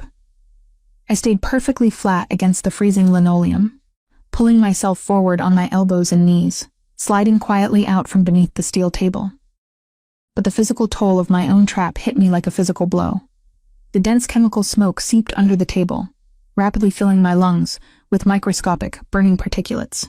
A severe, agonizing tightness clamped down on my bronchial tubes. My eyes watered profusely, hot tears streaming down my face as the corrosive fumes scoured my corneas.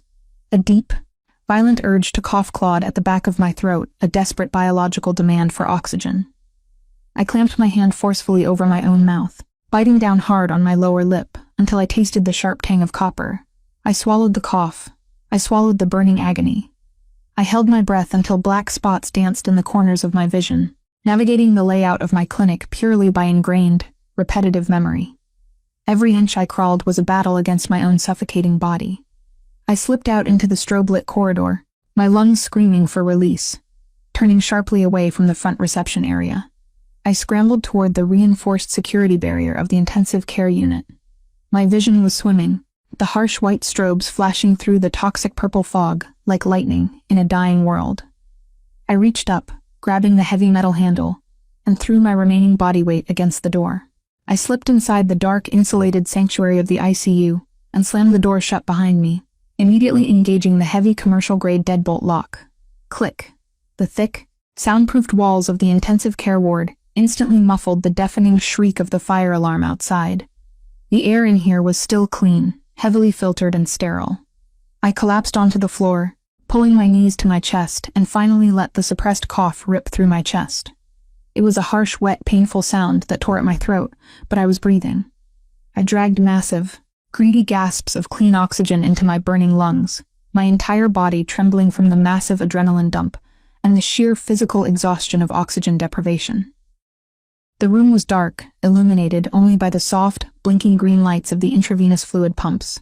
The terrier mix puppy let out a soft, terrified whimper from its stainless steel cage, Shh, I whispered, my voice raw, raspy, and shaking violently as I crawled over to the cage.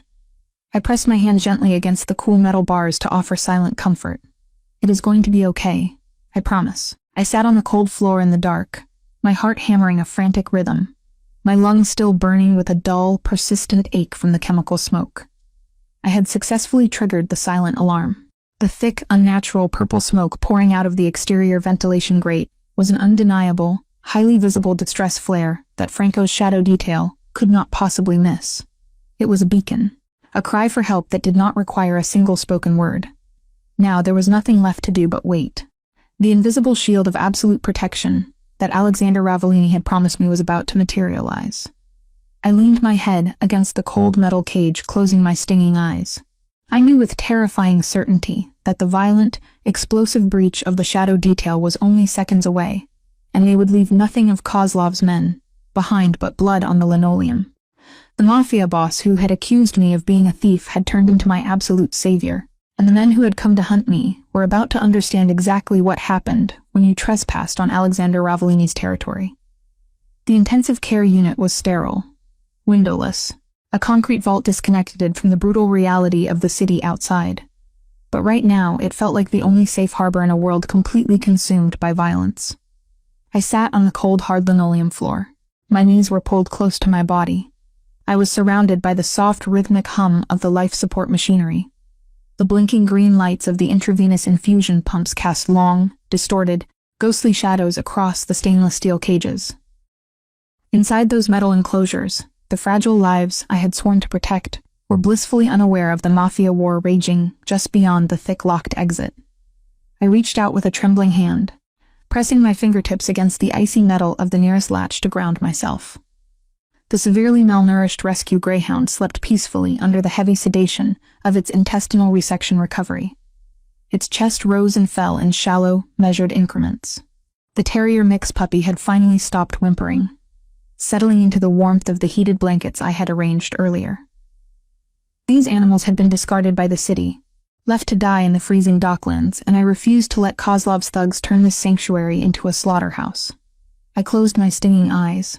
I focused entirely on the slow, mechanical sound of the intravenous fluids, a steady, rhythmic drop, a clinical heartbeat.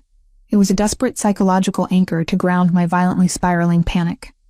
My lungs still burned with a dull, persistent, agonizing ache from the dense potassium permanganate and liquid glycerin smoke I had inhaled in the pharmacy. Every breath I took felt like drawing dry, crushed glass down my trachea. My corneas felt as though they had been scoured with fine sandpaper. Tears continuously leaked past my lashes to carve hot, salty tracks down my soot-stained cheeks, pulling at the collar of my scrubs. But I was breathing. I had successfully triggered the silent, chemical distress flare. Franco's shadow detail had seen the impossible purple plume venting out into the frozen alleyway. I just had to survive the next few minutes. The shield of absolute protection that Alexander had promised me in his master recovery suite was coming. Through the thick, soundproofed drywall of the ward, the deafening shriek of the clinic's commercial fire alarm was reduced to a distant, muffled, electronic wail. But the alarm was no longer the most terrifying sound in the building. The chaotic, heavy-booted stomping of Kozlov's thugs, which had previously echoed through the corridors with clumsy, aggressive arrogance, was suddenly interrupted. A new acoustic signature violently entered the airspace of the clinic. It did not announce itself with shouts. It did not crash over overturned furniture. It arrived with a terrifying, synchronized, and absolutely lethal precision. I pressed my ear against the cold steel of the ICU door. I held my breath. My heart hammered a frantic staccato beat inside my chest, a frantic beating drum. The front reinforced glass doors of the clinic did not simply open. They were breached with the concussive, heavy thud of a tactical entry ram. The immense vibration traveled straight through the floorboards and into the soles of my shoes, shaking the stainless steel cages behind me. Immediately following the breach, the chaotic yelling of the Russian scouts was brutally cut short. There was no exchange of demands. There was no negotiation. There were only the sharp, rhythmic, suppressed coughs of high-caliber, specialized firearms discharging in rapid succession. Fut, fut, fut. The sound was incredibly distinctive. Not the booming, chaotic explosions of street violence, but the cold, mechanical, surgical execution of a highly trained elite shadow detail neutralizing hostile targets with absolute prejudice. Franco's men moved like ghosts, clearing the rooms with a devastating, coordinated efficiency that left no room for error or mercy. The heavy thuds of dead weight hitting the linoleum floor reverberated through the foundation of the building. The entire engagement lasted less than 45 seconds. Then, an eerie, heavy silence descended upon the clinic. A silence fundamentally more terrifying than the gunfire. The violent men who had hunted me, who had torn apart the reception area looking for my home address, had been completely, systematically eradicated from the earth. The invincible shield of absolute protection that Alexander had promised me in his Beacon Hill penthouse had just materialized. It was woven entirely from lethal force. Footsteps approached the ICU. They were not the clumsy, chaotic stomping of Kozlov's men. They were measured, deliberate, and entirely calm. The thick rubber soles of tactical boots moved down the corridor with the quiet, devastating confidence of an apex predator returning to a secured nest. The footsteps stopped exactly on the other side of the solid metal slab. I backed away instinctively, my rubber-soled nursing shoes squeaking faintly against the floor as I retreated until my spine hit the cold metal of the surgical prep counter. I grabbed a heavy pair of stainless steel trauma shears from the sterilization tray. My trembling fingers gripped the hard plastic handles, like a pathetic, inadequate weapon. If one of Kozlov's men had somehow survived the purge, I was not going to let them touch the animals without a fight. A sharp, metallic click echoed through the steel door. The heavy, commercial-grade deadbolt, which I had manually engaged from the inside, was bypassed from the exterior in less than 3 seconds, by someone who understood exactly how to dismantle security hardware. The door swung open slowly, the heavy hinges groaning in protest. The dense purple-tinged chemical smoke from my pharmacy trap still hung heavily in the corridor, swirling into the sterile ICU like a toxic fog. The harsh, blinding flashes of the emergency strobe lights cut through the gloom, casting rapid, violent shadows across the walls. But standing in the doorway, completely unfazed by the strobes and the acrid smoke, was Franco.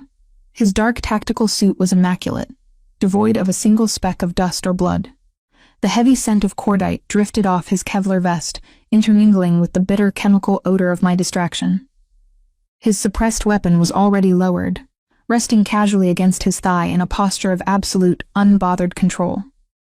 His eyes, as flat and unblinking as dark river stones, scanned the small, dark room in the blink of an eye. He catalogued every detail, immediately identifying the incubators, the cages, and finally, my small, trembling frame pressed defensively against the back counter. Franco stepped into the room, reaching out with his free hand to flip the heavy industrial light switch. The bright, unforgiving fluorescent lights flickered to life, illuminating the stark contrast between his lethal composure and my utter exhaustion. "Are you injured, Elena?" Franco asked. His voice was a low, unreadable baritone, entirely devoid of adrenaline or panic. He spoke as calmly as if he were inquiring about the weather, completely ignoring the fact that he had just orchestrated a mass execution in a veterinary waiting room. The heavy trauma shears slipped from my numb fingers, clattering loudly against the stainless steel surgical tray. The massive blinding wave of cortisol that had sustained me for the past 20 minutes abruptly evaporated, leaving behind a profound, bone-deep exhaustion that threatened to buckle my knees.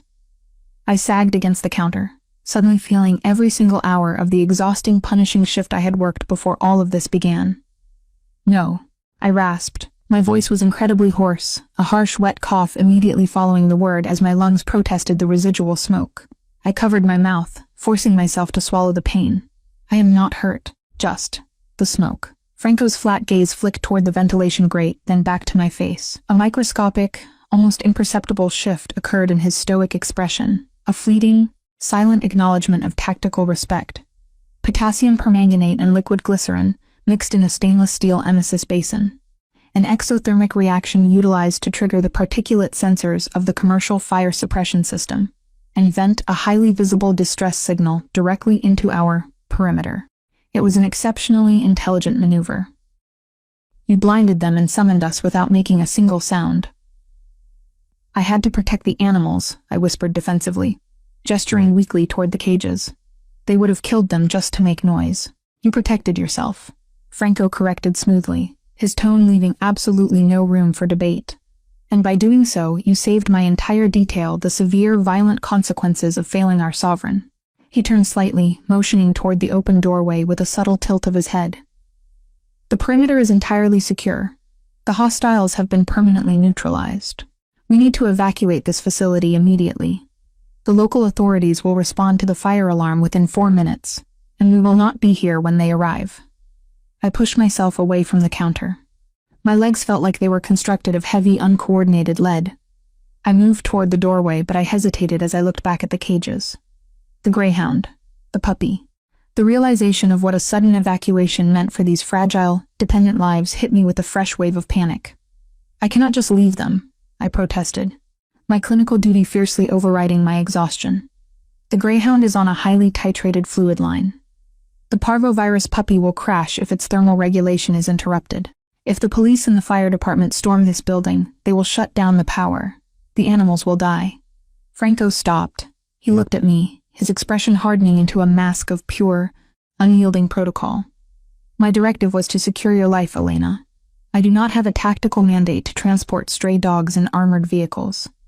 Before I could formulate a desperate, impassioned argument, a new sound cut through the chaos of the corridor outside.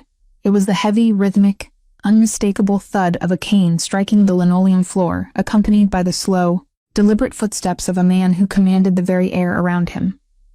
The temperature in the ICU seemed to plummet instantly. Franco immediately stiffened, his broad shoulders snapping back into a posture of absolute, rigid attention. The seasoned killer, a man who had just executed 6 mercenaries without blinking, visibly braced himself for the incoming storm. You will transport exactly what she tells you to transport, Franco. The voice was a low, gravelly rasp that vibrated with a dark, consuming, and utterly terrifying fury. It was a voice that should have been resting in a medically induced coma in a Beacon Hill penthouse, not echoing through the ruined corridors of a South Boston veterinary clinic. Alexander stepped into the doorway of the intensive care unit. I stared at him in sheer, stunned disbelief. My clinical mind immediately began processing the impossibility of his presence. Less than 12 hours ago, Marcus had meticulously grafted a synthetic conduit into his severed femoral artery. He had lost a catastrophic volume of blood in that dark alleyway. Even assuming Dr. Thorne had administered an intensive localized nerve block and heavy-duty, non-sedating analgesics, he should have been physically incapable of standing, let alone navigating the frozen, treacherous streets of the Docklands. The sheer force of will required to override that level of physiological trauma was staggering. Yet here he was defying fundamental human biology through sheer, lethal willpower. He wore the bespoke, expensive tailored outerwear, smelling of whiskey and cedarwood draped loosely over his broad shoulders, concealing the surgical dressing on his thigh. His face was terrifyingly pale, the ashen pallor of recent trauma clinging to his aristocratic features. But his eyes were a violently burning inferno of obsidian.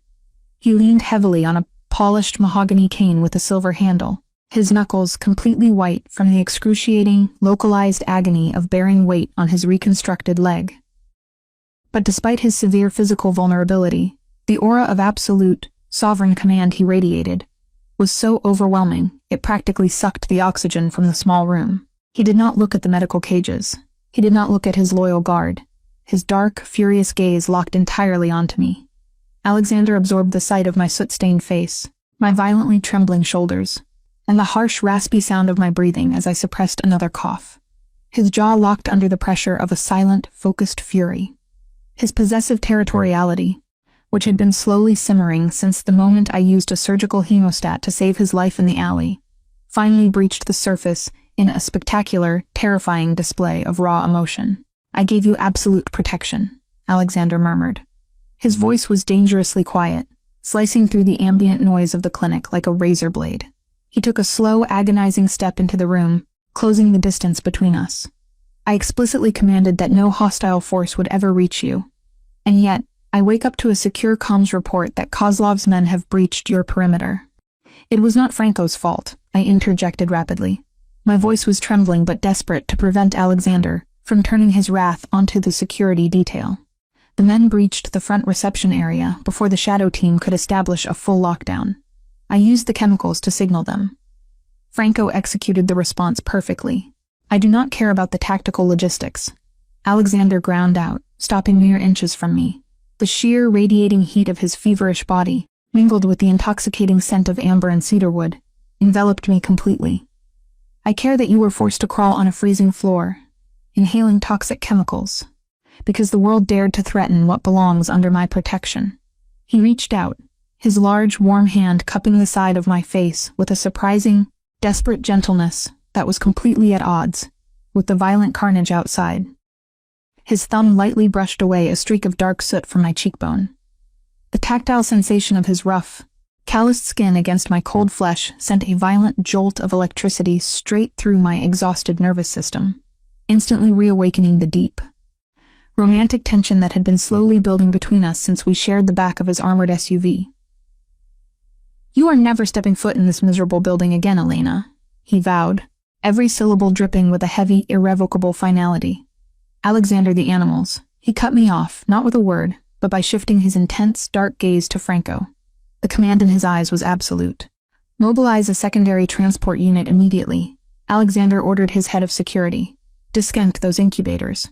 Unplug the intravenous fluid pumps. Wrap the cages in thermal blankets and load them into the climate-controlled cargo vans.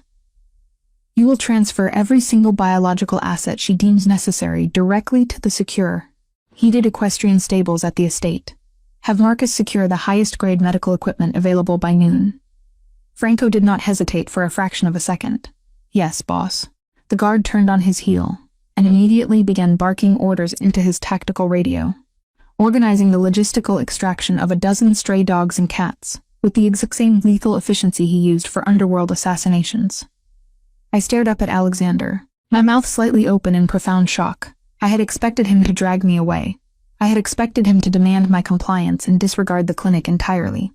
But I had never, in my wildest, most desperate fantasies, expected this terrifying, ruthless mafia boss to utilize his vast, illicit empire to rescue a ward full of discarded, broken animals, simply because they mattered to me. He wasn't just erasing my debts, he was validating my entire existence. He looked back down at me. His expression softened imperceptibly as he read the sheer, overwhelming gratitude washing over my face. "I told you, Elena," he whispered softly. His hand slid down from my cheek to gently grasp my unbruised right wrist. His thumb traced the rapid, fluttering pulse of my heartbeat, a silent reassurance that I was alive and completely safe. "I do not demand that you abandon who you are. I demand that you let me build a fortress around it." He slowly wrapped his long, warm fingers around my hand, intertwining our digits with a slow, deliberate intimacy that made my breath catch painfully in my throat. It was not a grip of control. It was an anchor, a promise. "Come home," Alexander murmured, his dark eyes locking onto mine, offering a profound, undeniable sanctuary. I stared at our joined hands, the stark contrast of his large, powerful grip holding my small, trembling fingers. I thought about the crushing medical debt, the freezing alleyways, the arrogant clinic manager, and the relentless, exhausting isolation of my life before him. I had perfected the art of being invisible. But standing here, surrounded by his men, his resources, and his absolute, unyielding devotion, I realized I didn't want to be invisible anymore. "Okay," I breathed, the single word sealing my fate forever. "Take me home." Alexander nodded once, a deep, resonant satisfaction settling into the harsh lines of his face. He pulled me gently to his side, tucking me securely under the warm wool layers. Supporting his weight slightly on his cane, he guided me out of the intensive care unit. We walked slowly down the central corridor. The purple smoke had mostly dissipated, sucked out by the shattered windows of the reception area. The destruction was absolute. I stared at the dark blood spreading across the white linoleum like wine seeping through a tablecloth. Kozlov's men lay exactly where Franco's detail had dropped them, their violent intrusion permanently silenced. The clinic manager's pristine, petty kingdom of filing cabinets, unpaid invoices, and inventory logs was reduced to shattered glass and ruined drywall. All the systemic abuse and financial pressure that had defined this place were gone. I didn't feel an ounce of pity for the men on the floor. I didn't feel an ounce of regret for the clinic. The cycle of fear and exploitation that had trapped me in this Docklands purgatory was finally, entirely broken. As we stepped through the ruined front doors and out into the freezing, bright morning light, the heavy, armored SUVs of the Ravellini Syndicate were already lined up along the snow-covered street, waiting to carry me out of the darkness and into a completely new world. The silence in the air was no longer suffocating. It was the quiet, serene peace of an absolute, sovereign triumph. I leaned my head against Alexander's broad shoulder, feeling the steady, powerful rhythm of his heart beneath his expensive suit. And finally, for the first time in my life, allowed myself to completely let go. The sprawling, highly fortified grounds of the Ravellini estate were located far beyond the decaying industrial skeleton of South Boston. As the heavy armored SUVs passed through the massive wrought iron security gates, the chaotic, violent world of the docklands was instantly severed. We did not drive directly to the main manor. Instead, the convoy glided smoothly down a private, snow-covered access road lined with towering, ancient pine trees, arriving at a massive climate-controlled equestrian facility. The architecture was breathtaking. A pristine blend of classic stonework and modern, cutting-edge infrastructure perfectly designed to insulate its inhabitants from the brutal New England winter. I stepped out of the vehicle, clutching the thick lapels of Alexander's massive charcoal topcoat firmly to my heart. The freezing winter wind was entirely blocked by the high stone walls surrounding the courtyard. 2 secondary transport vans pulled up immediately behind us. Franco's highly efficient tactical guards, men who had just executed a ruthless purge in my clinic waiting room, were now carefully, almost gently, unloading the thermal-wrapped stainless steel cages containing my fragile patients. I rushed forward, my clinical instincts completely overriding my sheer physical exhaustion. My fingers brushed the cold steel of the surgical hemostat still tucked into my pocket, the very tool that had saved Alexander's life in the alley.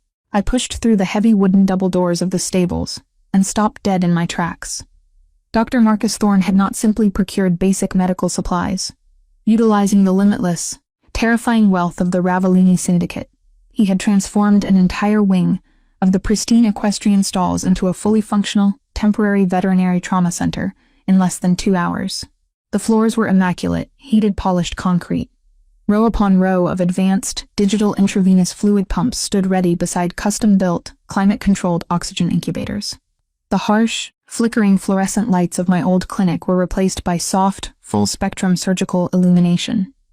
A massive stainless steel sterilization autoclave hummed quietly in the corner, flanked by fully stocked glass cabinets containing every highly restricted, premium pharmaceutical I had ever been denied by my petty, budget-obsessed former manager.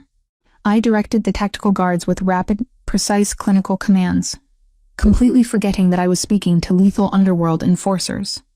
They obeyed without a single trace of hesitation or bruised ego. Franco himself helped lift a severely malnourished rescue greyhound onto a heated hydraulic examination table. I quickly reestablished the titrated fluid lines, checking the digital readouts with trembling, soot-stained fingers. The chemical residue of potassium permanganate and liquid glycerin still stained my frayed scrubs, a dark purple testament to the bomb I had detonated to protect these animals. I used my trauma shears to carefully cut away a soiled bandage from the dog's hind leg, replacing it with fresh, high-grade antimicrobial gauze. The greyhound let out a soft, deep sigh of profound relief, its vitals stabilizing perfectly in the warm, sterile environment. I moved to the adjacent incubator, carefully placing the fragile terrier mix puppy onto a thick, heated fleece pad. The puppy curled into a tight, secure ball, completely shielded from the freezing, unforgiving city that had nearly claimed its life. I stood back, my chest heaving with a sudden, overwhelming wave of emotion. I pressed my hands against my face, inhaling the clean, sterile scent of high-grade medical ozone mixed with the faint, sweet smell of fresh hay. For 6 months, I had fought a desperate, losing battle against death in a decaying, unsanitary building, forced to beg for basic bandages and expired sutures. Now standing in this breathtaking, absolute sanctuary, the crushing, suffocating weight of my professional desperation entirely evaporated. I ensured the animals were perfectly stable, double-checking every drip rate and oxygen valve, before allowing Franco to escort me back to the main penthouse.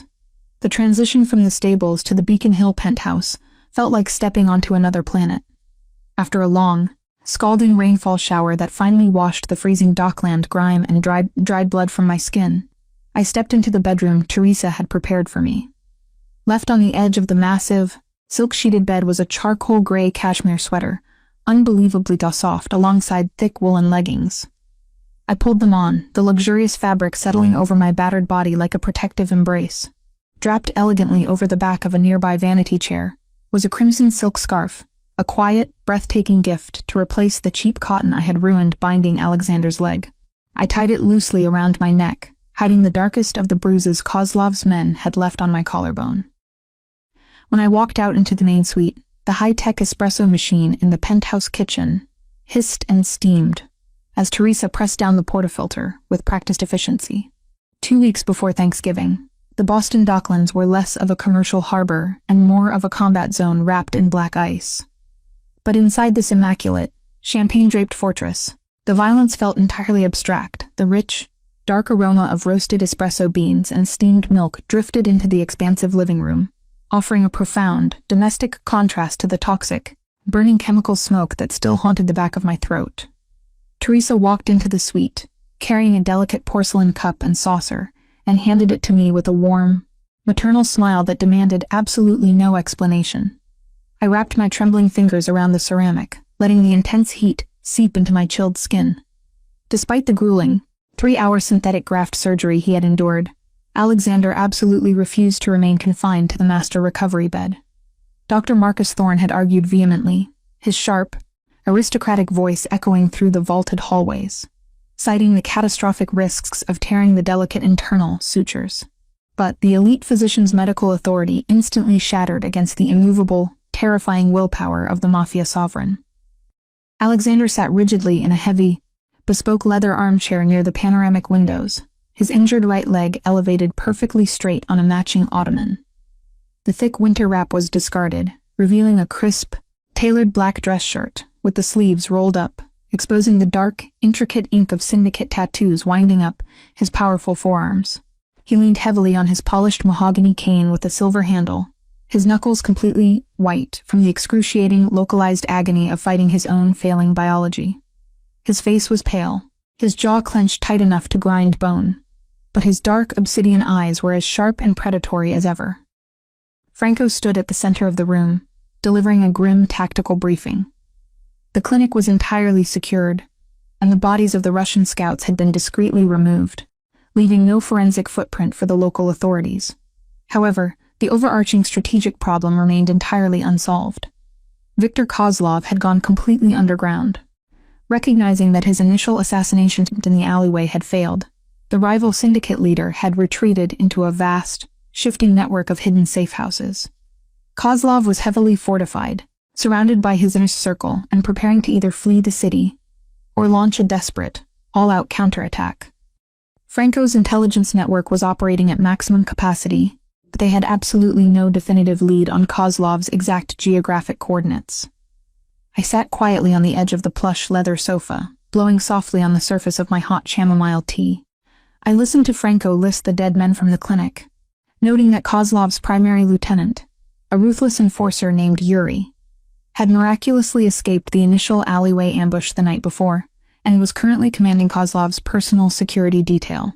They were ghosts, hiding in the sprawling industrial ruins of the greater metropolitan area. The silence in the living room was not empty. It was heavy, suffocating, and tasted of stale cigarette smoke and impending ruin. I set the delicate porcelain teacup down on the saucer. The soft, decisive clink of the ceramic instantly drew the attention of the two most dangerous men in the room. "He is hiding somewhere with an unregulated, black market medical supply line," I stated calmly, my voice cutting cleanly through the heavy, oppressive tension of the tactical briefing. Alexander and his head of security turned to look at me in unison. The room went perfectly still. "I saw him in the alleyway before you collapsed," I explained, directing my gaze to Alexander. My voice was completely steady, the years of rigorous veterinary clinical training anchoring my racing thoughts. The man who paused near the compactor, the one giving the orders to sweep the dumpsters. I didn't just hear the heavy squelch of his tactical boots on the wet asphalt. I heard the distinct, labored mechanics of his respiratory cycle. It was characterized by a pronounced biphasic stridor, a high-pitched, wheezing sound indicating a severely narrowed trachea, likely the result of an old, poorly healed, blunt force trauma to the larynx. I stood up from the sofa, stepping closer to the massive mahogany desk where the glowing tactical maps were spread. But more importantly, I continued, my analytical mind locking onto the precise forensic details I had observed. I smelled his physical state, Beneath the sharp odors of stale cigarette smoke, wet nylon, and freezing rain, there was a highly specific, overwhelmingly sweet and foul scent. It smelled exactly like overripe grapes mixed with decaying organic matter. It is the unmistakable, signature clinical odor of a massive Pseudomonas aeruginosa infection. Franco frowned deeply, his flat, shark-like eyes narrowing in genuine confusion. A bacterial infection? A highly aggressive, rapidly necrotizing, antibiotic-resistant bacterial infection. I corrected, my tone shifting into absolute, uncompromising professional authority. When the beam of his tactical flashlight swept across the brick wall, the ambient light illuminated his exposed left forearm. He had a deep, jagged, and entirely untreated laceration, likely sustained from scaling a rusted chain-link fence during an earlier skirmish. The surrounding tissue margins were profoundly erythematous, swollen tight with a dark blue-green, purulent exudate. The infection was advanced, likely already crossing the critical threshold into systemic involvement. Furthermore, the biomechanics of his gait, the way he dragged his left boot when he turned away, indicated severe localized edema and early-stage sepsis, affecting his gross motor control. Alexander stared at me, his dark obsidian eyes locked intensely onto my face. The lethal, calculating mafia boss was completely captivated by the hyper-competent, brilliant woman systematically dissecting his enemy's biological weaknesses. The stark contrast between my exhausted appearance, draped in his oversized cashmere, and my ruthless, clinical precision was profoundly intoxicating to him. He cannot simply hide in a damp warehouse and wait for this gang war to blow over, I stated firmly, meeting the sovereign's heavy gaze without flinching. The raging fever and the impending septic shock would incapacitate him within hours. He desperately needs high-dose, intravenous administration of broad-spectrum carbapenems, or a highly specific titrated combination of piperacillin and tazobactam to survive, and he absolutely cannot buy those specialized, hospital-grade pharmaceuticals at a local corner pharmacy. I've treated enough abused fight dogs in the underground rings to know exactly what happens when that specific bacteria hits the bloodstream. It kills rapidly. He has to source them from an illicit underground medical distributor, Alexander murmured, his sharp mind instantly catching up to the lethal implications of my clinical conclusion. Exactly, I nodded, crossing my arms over the soft charcoal gray cashmere sweater. If Viktor Kozlov is relying on that specific lieutenant for his personal security detail, they must have established a sterile field and a black market pharmaceutical supply line wherever they are hiding. Franco did not waste a single moment. He immediately pulled out his heavily encrypted tablet, accessing the syndicate's vast underworld intelligence network. His fingers flew across the screen, aggressively cross-referencing known, black market medical suppliers in the greater Boston area, who had recently moved bulk shipments of those specific, high-grade intravenous antibiotics. The tension in the penthouse spiked, sharp and electric. Within 4 minutes, the digital search yielded a definitive hit. A corrupt, unlicensed physician operating out of the industrial district bordering the northern docks had purchased a massive, unauthorized crate of piperacillin just 3 hours ago. The highly restricted medical supplies were delivered directly to a heavily fortified, abandoned meatpacking plant, situated in a desolate commercial zone. That facility is registered under one of Kozlov's primary holding company assets. Franco confirmed, his dead eyes suddenly lighting up with the cold, undeniable thrill of the hunt. He looked up from the tablet, staring at me with a newfound, profound layer of tactical respect. We have him. Alexander did not simply order a blind tactical assault. He orchestrated a masterclass in total, systemic annihilation. He requested a highly encrypted laptop from Teresa. Remaining seated in the leather armchair, his pale fingers flew across the keyboard with a lethal, terrifying precision. I sat quietly in the wingback chair, watching the ruthless sovereign systematically dismantle an empire. He bypassed Franco's physical hitters and contacted his elite network of forensic accountants and corporate attorneys. Within 20 minutes, Alexander had completely unraveled Kozlov's primary shell companies, a complex, hidden labyrinth of fake shipping logistics firms and offshore holdings located in the Cayman Islands. He triggered a series of hostile, devastating financial maneuvers. He froze liquid assets, redirected legitimate cargo ships to rival ports under false federal mandates, and leaked fabricated, highly incriminating audit reports directly to the Boston Port Authority. Financial instability was a relentless tide, and I had been drowning one unpaid invoice at a time my entire life. But watching Alexander work, his dark eyes reflecting the harsh glow of the screen, I realized that true, absolute wealth was not just a protective shield. It was a devastating surgical weapon. A predator without teeth is merely a nuisance. Alexander murmured to me, his voice a low, vibrating rasp that sent a shiver down my spine. But a predator without financial resources is already a ghost now. The encrypted radio resting on the mahogany bedside table suddenly crackled to life. A sharp burst of static was immediately followed by the cold, mechanical precision of Franco's voice, who had stepped out to coordinate the deployment. The strike team had successfully breached the abandoned meatpacking plant near the river. We listened in absolute, breathless silence. I stared at the red digital markers spreading across the glowing tactical map on Alexander's secondary monitor, like expanding crimson beacons. Every single red blip represented a hostile target being systematically quietly neutralized by the shadow detail. Breach successful. Primary perimeter is absolutely secure. Franco's voice reported over the comms, his tone entirely devoid of human inflection. Secondary hostiles eliminated on the factory floor with 0 casualties on our side. A brief pause followed. The faint metallic sound of a heavy steel door being violently kicked off its hinges echoed through the encrypted transmission. We have located the makeshift medical bay. The lieutenant is incapacitated on a stainless steel surgical table, presenting exactly as Nurse Vance described. He is in the advanced stages of septic shock and offered 0 tactical resistance. Another brief, terrifying silence hung in the pressurized air of the penthouse. Viktor Kozlov is located in the adjacent administrative office. Franco continued, the faint hum of background secure comms confirming the sweep. He is currently attempting to access a frozen offshore account on his terminal. He is completely unarmed and entirely surrounded. Primary target secured. Is he breathing? Alexander asked coldly, his gaze never leaving the tactical map. Yes, boss. He is restrained. We are loading him into the secure transport for extraction to the warehouse. Good. Strip his remaining operational assets and burn the facility to the ground. Leave absolutely nothing for the authorities to find. Permanently. Copy that. The encrypted transmission clicked off, plunging the opulent master suite into a heavy, resonant silence. The rival syndicate that had ruthlessly terrorized the docks, the violent men who had hunted us through the freezing rain, who had dared to threaten the innocent animals under my care, were completely, utterly erased from the map. The sheer, absolute totality of the victory was staggering. The poetic justice of watching the men who broke the law to inflict pain be dismantled by a man who broke the law to protect the innocent settled deep in my chest.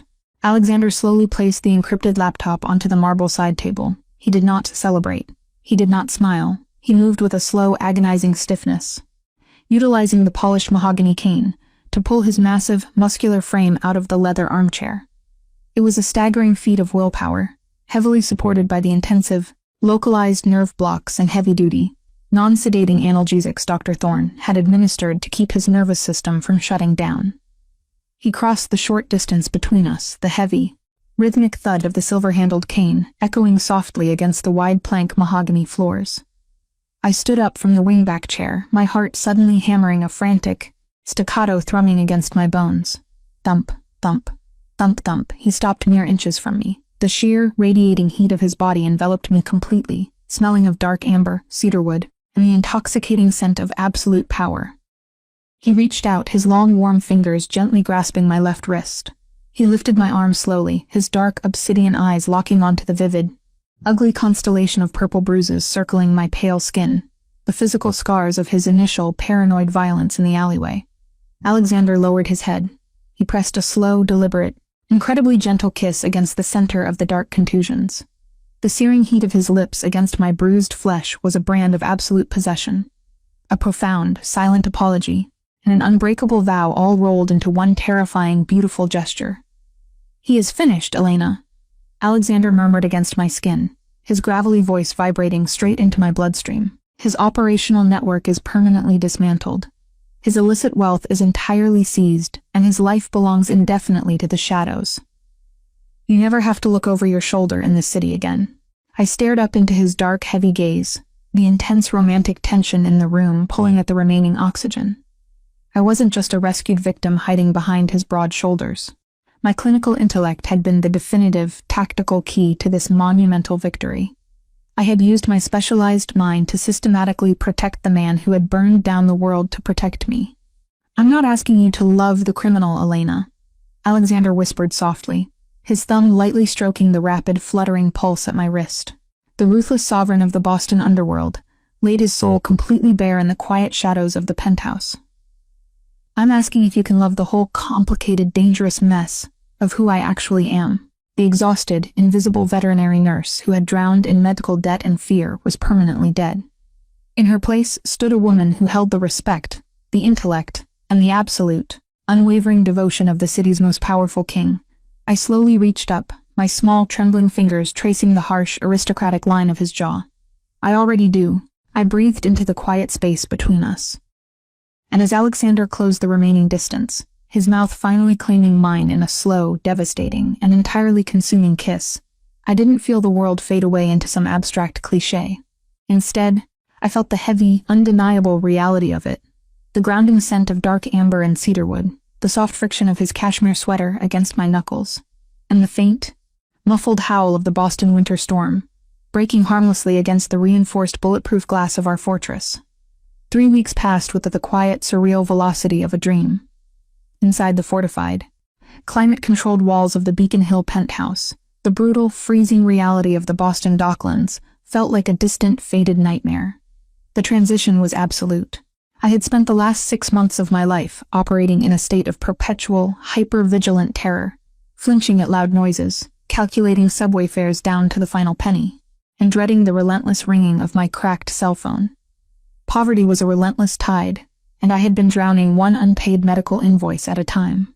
But the morning after Viktor Kozlov's criminal empire was systematically dismantled and erased from the city's underground map, the tide abruptly vanished. The collection agencies stopped calling. The threatening letters ceased. Alexander had not simply paid off my late mother's astronomical hospital debts. His elite network of corporate attorneys had ruthlessly audited the predatory billing practices of the hospital, forcing them to entirely expunge the remaining balance and issue a formal, legally binding apology. The crushing, suffocating weight that had compressed my spine for years was completely lifted with a single devastating stroke of his pen. But Alexander Ravellini did not just offer me a gilded cage. He understood with a profound, terrifying clarity that my professional pride and my clinical intellect were the very foundations of my identity. He knew that if he simply wrapped me in cashmere and expected me to sit quietly by the panoramic windows, the woman who had boldly clamped his severed femoral artery in a dark alleyway would slowly wither away. On a crisp, blindingly bright Thursday morning in early December, the heavy mahogany door of the master suite swung open. Alexander stepped into the room, leaning far less heavily on his polished silver-handled cane. The rapid, meticulous healing of his synthetic vascular graft was a testament to his formidable biology and Dr. Marcus Thorne's surgical brilliance. He wore a bespoke, charcoal gray suit that perfectly accentuated the broad, intimidating lines of his shoulders. His dark, obsidian eyes locked onto me where I sat near the fireplace, sipping a hot cup of Earl Grey tea. "Put your coat on, Elena," Alexander commanded softly, the gravelly resonance of his voice vibrating with a quiet, undeniable anticipation. "We are leaving the penthouse." I set my porcelain cup down on the marble side table. "Where are we going?" "To the estate," he replied, a faint, incredibly rare ghost of a smile touching the harsh corners of his mouth. "There is something you need to formally inspect." 30 minutes later, I was sitting in the heated, black leather passenger seat of the armored SUV, wrapped securely in the heavy dark wool overcoat that still carried his signature scent of aged whiskey, amber, and cedarwood. Franco Moretti navigated the massive vehicle through the snow-cleared streets of the city, his dead, flat eyes continuously scanning the perimeter with ingrained lethal discipline. But the suffocating tension that had defined our previous rides was entirely absent. The air in the pressurized cabin was calm, settling into a comfortable, unspoken domestic peace. Alexander sat beside me, his large, warm hand resting casually over mine on the center console, his thumb drawing slow, mesmerizing circles against my knuckles. The tactile sensation sent a continuous, low-level electrical charge straight through my nervous system. We passed through the massive wrought iron security gates of the sprawling Ravellini estate, driving past the frozen, meticulously manicured gardens and the towering ancient pine trees. But Franco did not steer the SUV toward the main manor, nor did he head toward the climate-controlled equestrian facility where my fragile patients had been temporarily housed. Instead, he took a newly paved winding access road that cut deep into the private, secluded acreage of the surrounding forest. The vehicle glided to a smooth, silent halt in a wide, freshly plowed clearing. I looked through the heavily tinted, bulletproof window and my breath hitched painfully in my throat. Nestled seamlessly into the snow-covered landscape was a breathtaking architectural marvel of floor-to-ceiling reinforced glass, natural stone, and dark steel. It was completely brand new, the pristine exterior gleaming under the harsh winter sun. It did not look like a sterile, depressing medical facility. It looked like a modern, high-tech sanctuary. Above the massive, sliding glass entrance doors, bold, brushed steel lettering spelled out a single undeniable truth: the Vance Veterinary Sanctuary and Trauma Center. I sat completely frozen in the leather seat, my clinical mind, usually so sharp and analytical, completely short-circuited. I stared at the silver letters, my heart hammering a frantic, staccato pulse in my chest. "Alexander," I whispered, my voice trembling so violently I could barely form the syllables. "What is this? This?" Alexander murmured, his deep voice wrapping around me like a physical embrace. "It's your new jurisdiction." He opened his door and stepped out into the freezing air, his cane biting into the packed snow. He walked around the front of the SUV and opened my door, offering his free hand. I placed my trembling fingers into his warm palm and stepped out. The crisp, pine-scented winter wind whipped across my face, but I barely felt the cold. I was entirely consumed by the staggering, monumental reality standing before me. He guided me toward the glass doors, which parted automatically with a soft, mechanical hiss. We stepped into the reception area, and the sheer overwhelming scale of his investment hit me with the force of a physical blow.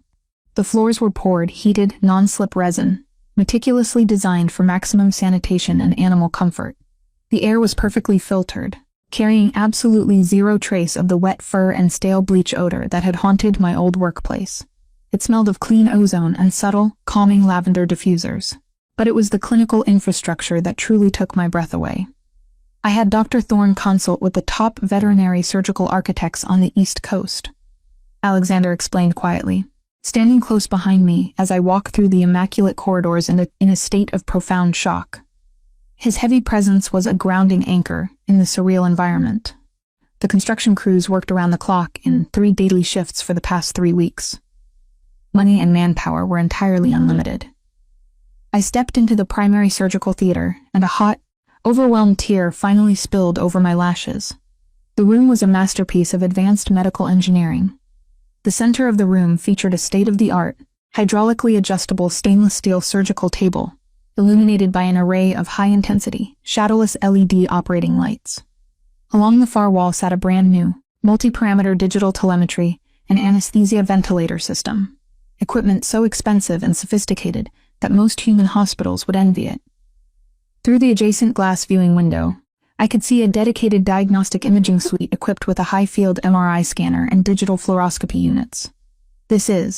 I choked on the words, my hands flying up to cover my mouth. "This is tens of millions of dollars in medical infrastructure, Alexander. This is the most advanced veterinary trauma center I have ever seen in my life." "It is exactly what you deserve," he stated, his tone devoid of any arrogance, replaced entirely by a fierce, uncompromising respect. "You possess a brilliant, highly specialized clinical mind, Elena. You dragged me back from the edge of the abyss with a simple pocket hemostat and raw, manual pressure. You refused to abandon those innocent, broken animals even when heavily armed mercenaries were kicking down your doors. You were drowning in a decaying, miserable building that actively suppressed your talent.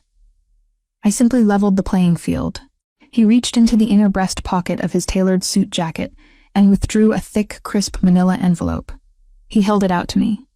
I took the envelope with shaking hands and opened the unsealed flap. Inside was a stack of heavy, watermarked legal documents. The topmost paper was the official, notarized deed of ownership and operational trust, granting me sole command of the entire facility, the land it sat upon, and a fully funded multi-million-dollar operational budget. My name, Elena Vance, was listed as the sole proprietor and chief medical director. There were no board of directors. There were no petty tyrannical clinic managers to answer to. There were no budget restrictions on surgical sutures or life-saving pharmaceuticals. The facility was entirely, irrevocably mine. "You are not an employee here," Alexander murmured, stepping forward to gently wipe the tears from my cheeks with his calloused thumbs. "You are the sovereign of this sanctuary. You answer to no one. If a stray animal needs complex orthopedic surgery, you perform it. If a rescue requires weeks of intensive rehabilitation, you authorize it. The operational trust will automatically replenish every single fiscal quarter. You will never have to choose between a life and a ledger again." I stared down at the legal documents, the black ink blurring through my tears. Elena Vance had relied on going, completely unnoticed. But standing in the center of this magnificent, brilliantly illuminated surgical theater, holding the absolute manifestation of my wildest professional dreams, I realized the invisibility was permanently gone. Alexander had not just protected me from the violence of the underworld. He had actively, aggressively elevated me to rule beside him. I spent the next 2 hours walking through the sprawling facility in a state of absolute, profound reverence.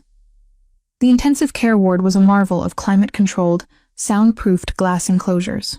Inside the largest, custom-built recovery suite, the severely malnourished rescue greyhound was currently resting on a thick, orthopedically heated mattress. The dog lifted its head as I approached, letting out a soft, contented sigh, its dark eyes clear and free of the frantic terror that had defined its existence in the docklands. In the adjacent physical therapy wing, the fragile terrier mix puppy was playfully splashing in a shallow, heated underwater treadmill, designed specifically for gentle muscular rehabilitation.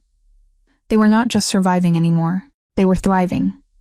I stood by the edge of the hydrotherapy pool, watching the puppy, when the heavy measured footsteps of Franco Moretti echoed down the pristine corridor. The lethal head of security stepped into the rehabilitation wing. He looked slightly out of place in the sterile, high-tech veterinary environment, his dark tactical suit standing in stark contrast to the bright, cheerful blue tiles of the pool area. But his flat, unreadable expression carried a distinct, grim satisfaction. "Miss Vance," Franco said, offering a curt, respectful nod. "The boss requested I deliver a final operational update regarding your previous place of employment." I turned away from the glass, wiping a stray drop of water from my hands onto my dark leggings. "The clinic in South Boston?" "Former clinic," Franco corrected smoothly. "Following the structural damage sustained during our tactical extraction 3 weeks ago, the city's health and safety inspectors paid a surprise visit to the facility." Alexander anonymously forwarded them a highly detailed, heavily encrypted dossier outlining the clinic manager's extensive history of medical supply embezzlement, improper disposal of biohazards, and severe animal neglect. A sharp, fierce spark of poetic justice flared hot in my chest. The tyrannical manager had spent years prioritizing profit over pain, forcing me to reuse disposable materials and denying critical pain management to dying animals just to pad his own pockets. He had constantly belittled my expertise and threatened my livelihood. "What happened to him?" I asked, my voice steady and completely devoid of pity. "The facility was immediately condemned and permanently shuttered by the State Veterinary Board," Franco reported, his dead eyes reflecting the harsh fluorescent lights. "The manager is currently facing multiple federal indictments for financial fraud and severe regulatory violations. His bank accounts have been frozen by the authorities. He is bankrupt, publicly disgraced, and facing a significant prison sentence. He will never hold a position of authority over another living creature for the rest of his natural life." The cycle of fear and exploitation was entirely, definitively broken. The absolute, merciless efficiency of the Ravellini syndicate had been brought to bear not just to eliminate rival mafia bosses, but to crush the mundane, everyday monsters who abused their power. The poetic retribution was total, public, and incredibly satisfying.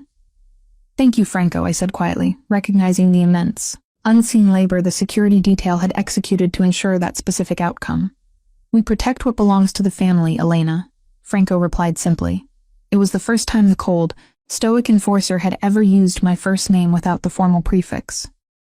It was a profound, undeniable acceptance into the inner circle of the syndicate.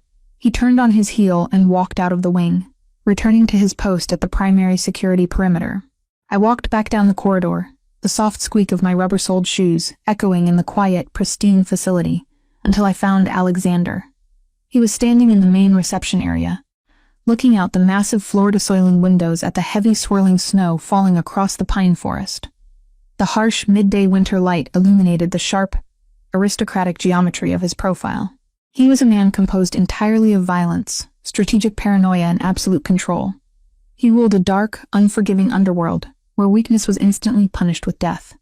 Yet, he had utilized that exact same terrifying power to build a sanctuary of healing and warmth, solely because he knew it would make me happy. I approached him slowly, stepping into the space right beside him. The ambient temperature in the room was warm, but the sheer radiating heat of his large frame drew me in like a magnetic force. I reached out, gently sliding my hand down his arm until my fingers intertwined with his. Alexander looked down at our joined hands. The vivid, dark purple bruises that had once circled my left wrist like a violent shackle had finally faded into a faint, yellowish-green shadow. The physical trauma of our first, terrifying encounter in the alleyway was healing, the damaged tissue repairing itself day by day. The scars on my wrist remained visible, permanent marks that would never completely fade, but they no longer defined my fear. They were simply part of the map that had led me here, to this exact moment, to this impossible life. "You really did it," I whispered, leaning my head against his broad, muscular shoulder. "You wiped the slate entirely clean." Alexander wrapped his arm around my waist, pulling me flush against his side. The heavy scent of dark amber and cedarwood enveloped me, a sensory anchor that instantly quieted any remaining anxieties in my mind. He rested his chin on the top of my head, looking out at the snow-covered estate that we now shared. "I told you the night you pulled that surgical hemostat out of your pocket, Elena." "I do not forget," Alexander murmured, his gravelly voice vibrating deep in his chest. "You looked past the monster in the alleyway and saw a patient bleeding out. You refused to run when my own enemies were closing in. You claimed my life with your own two hands, and in return, I am giving you the absolute freedom to live yours." I turned in his embrace, wrapped my arms and hands around his neck, and looking up into his dark, obsidian eyes. The paranoia and the cold, calculated suspicion that had once burned in his gaze were completely gone, replaced by a profound, consuming, and fiercely protective devotion. The extreme disparity between our worlds had not been a chasm to fall into. It had been a bridge to a unified, untouchable future. The night the freezing rain washed your blood into the alley was the night I accidentally collided with the most dangerous man in the city, I said softly, my thumb lightly tracing the strong, clean line of his jaw, and it was the greatest mistake of my entire life.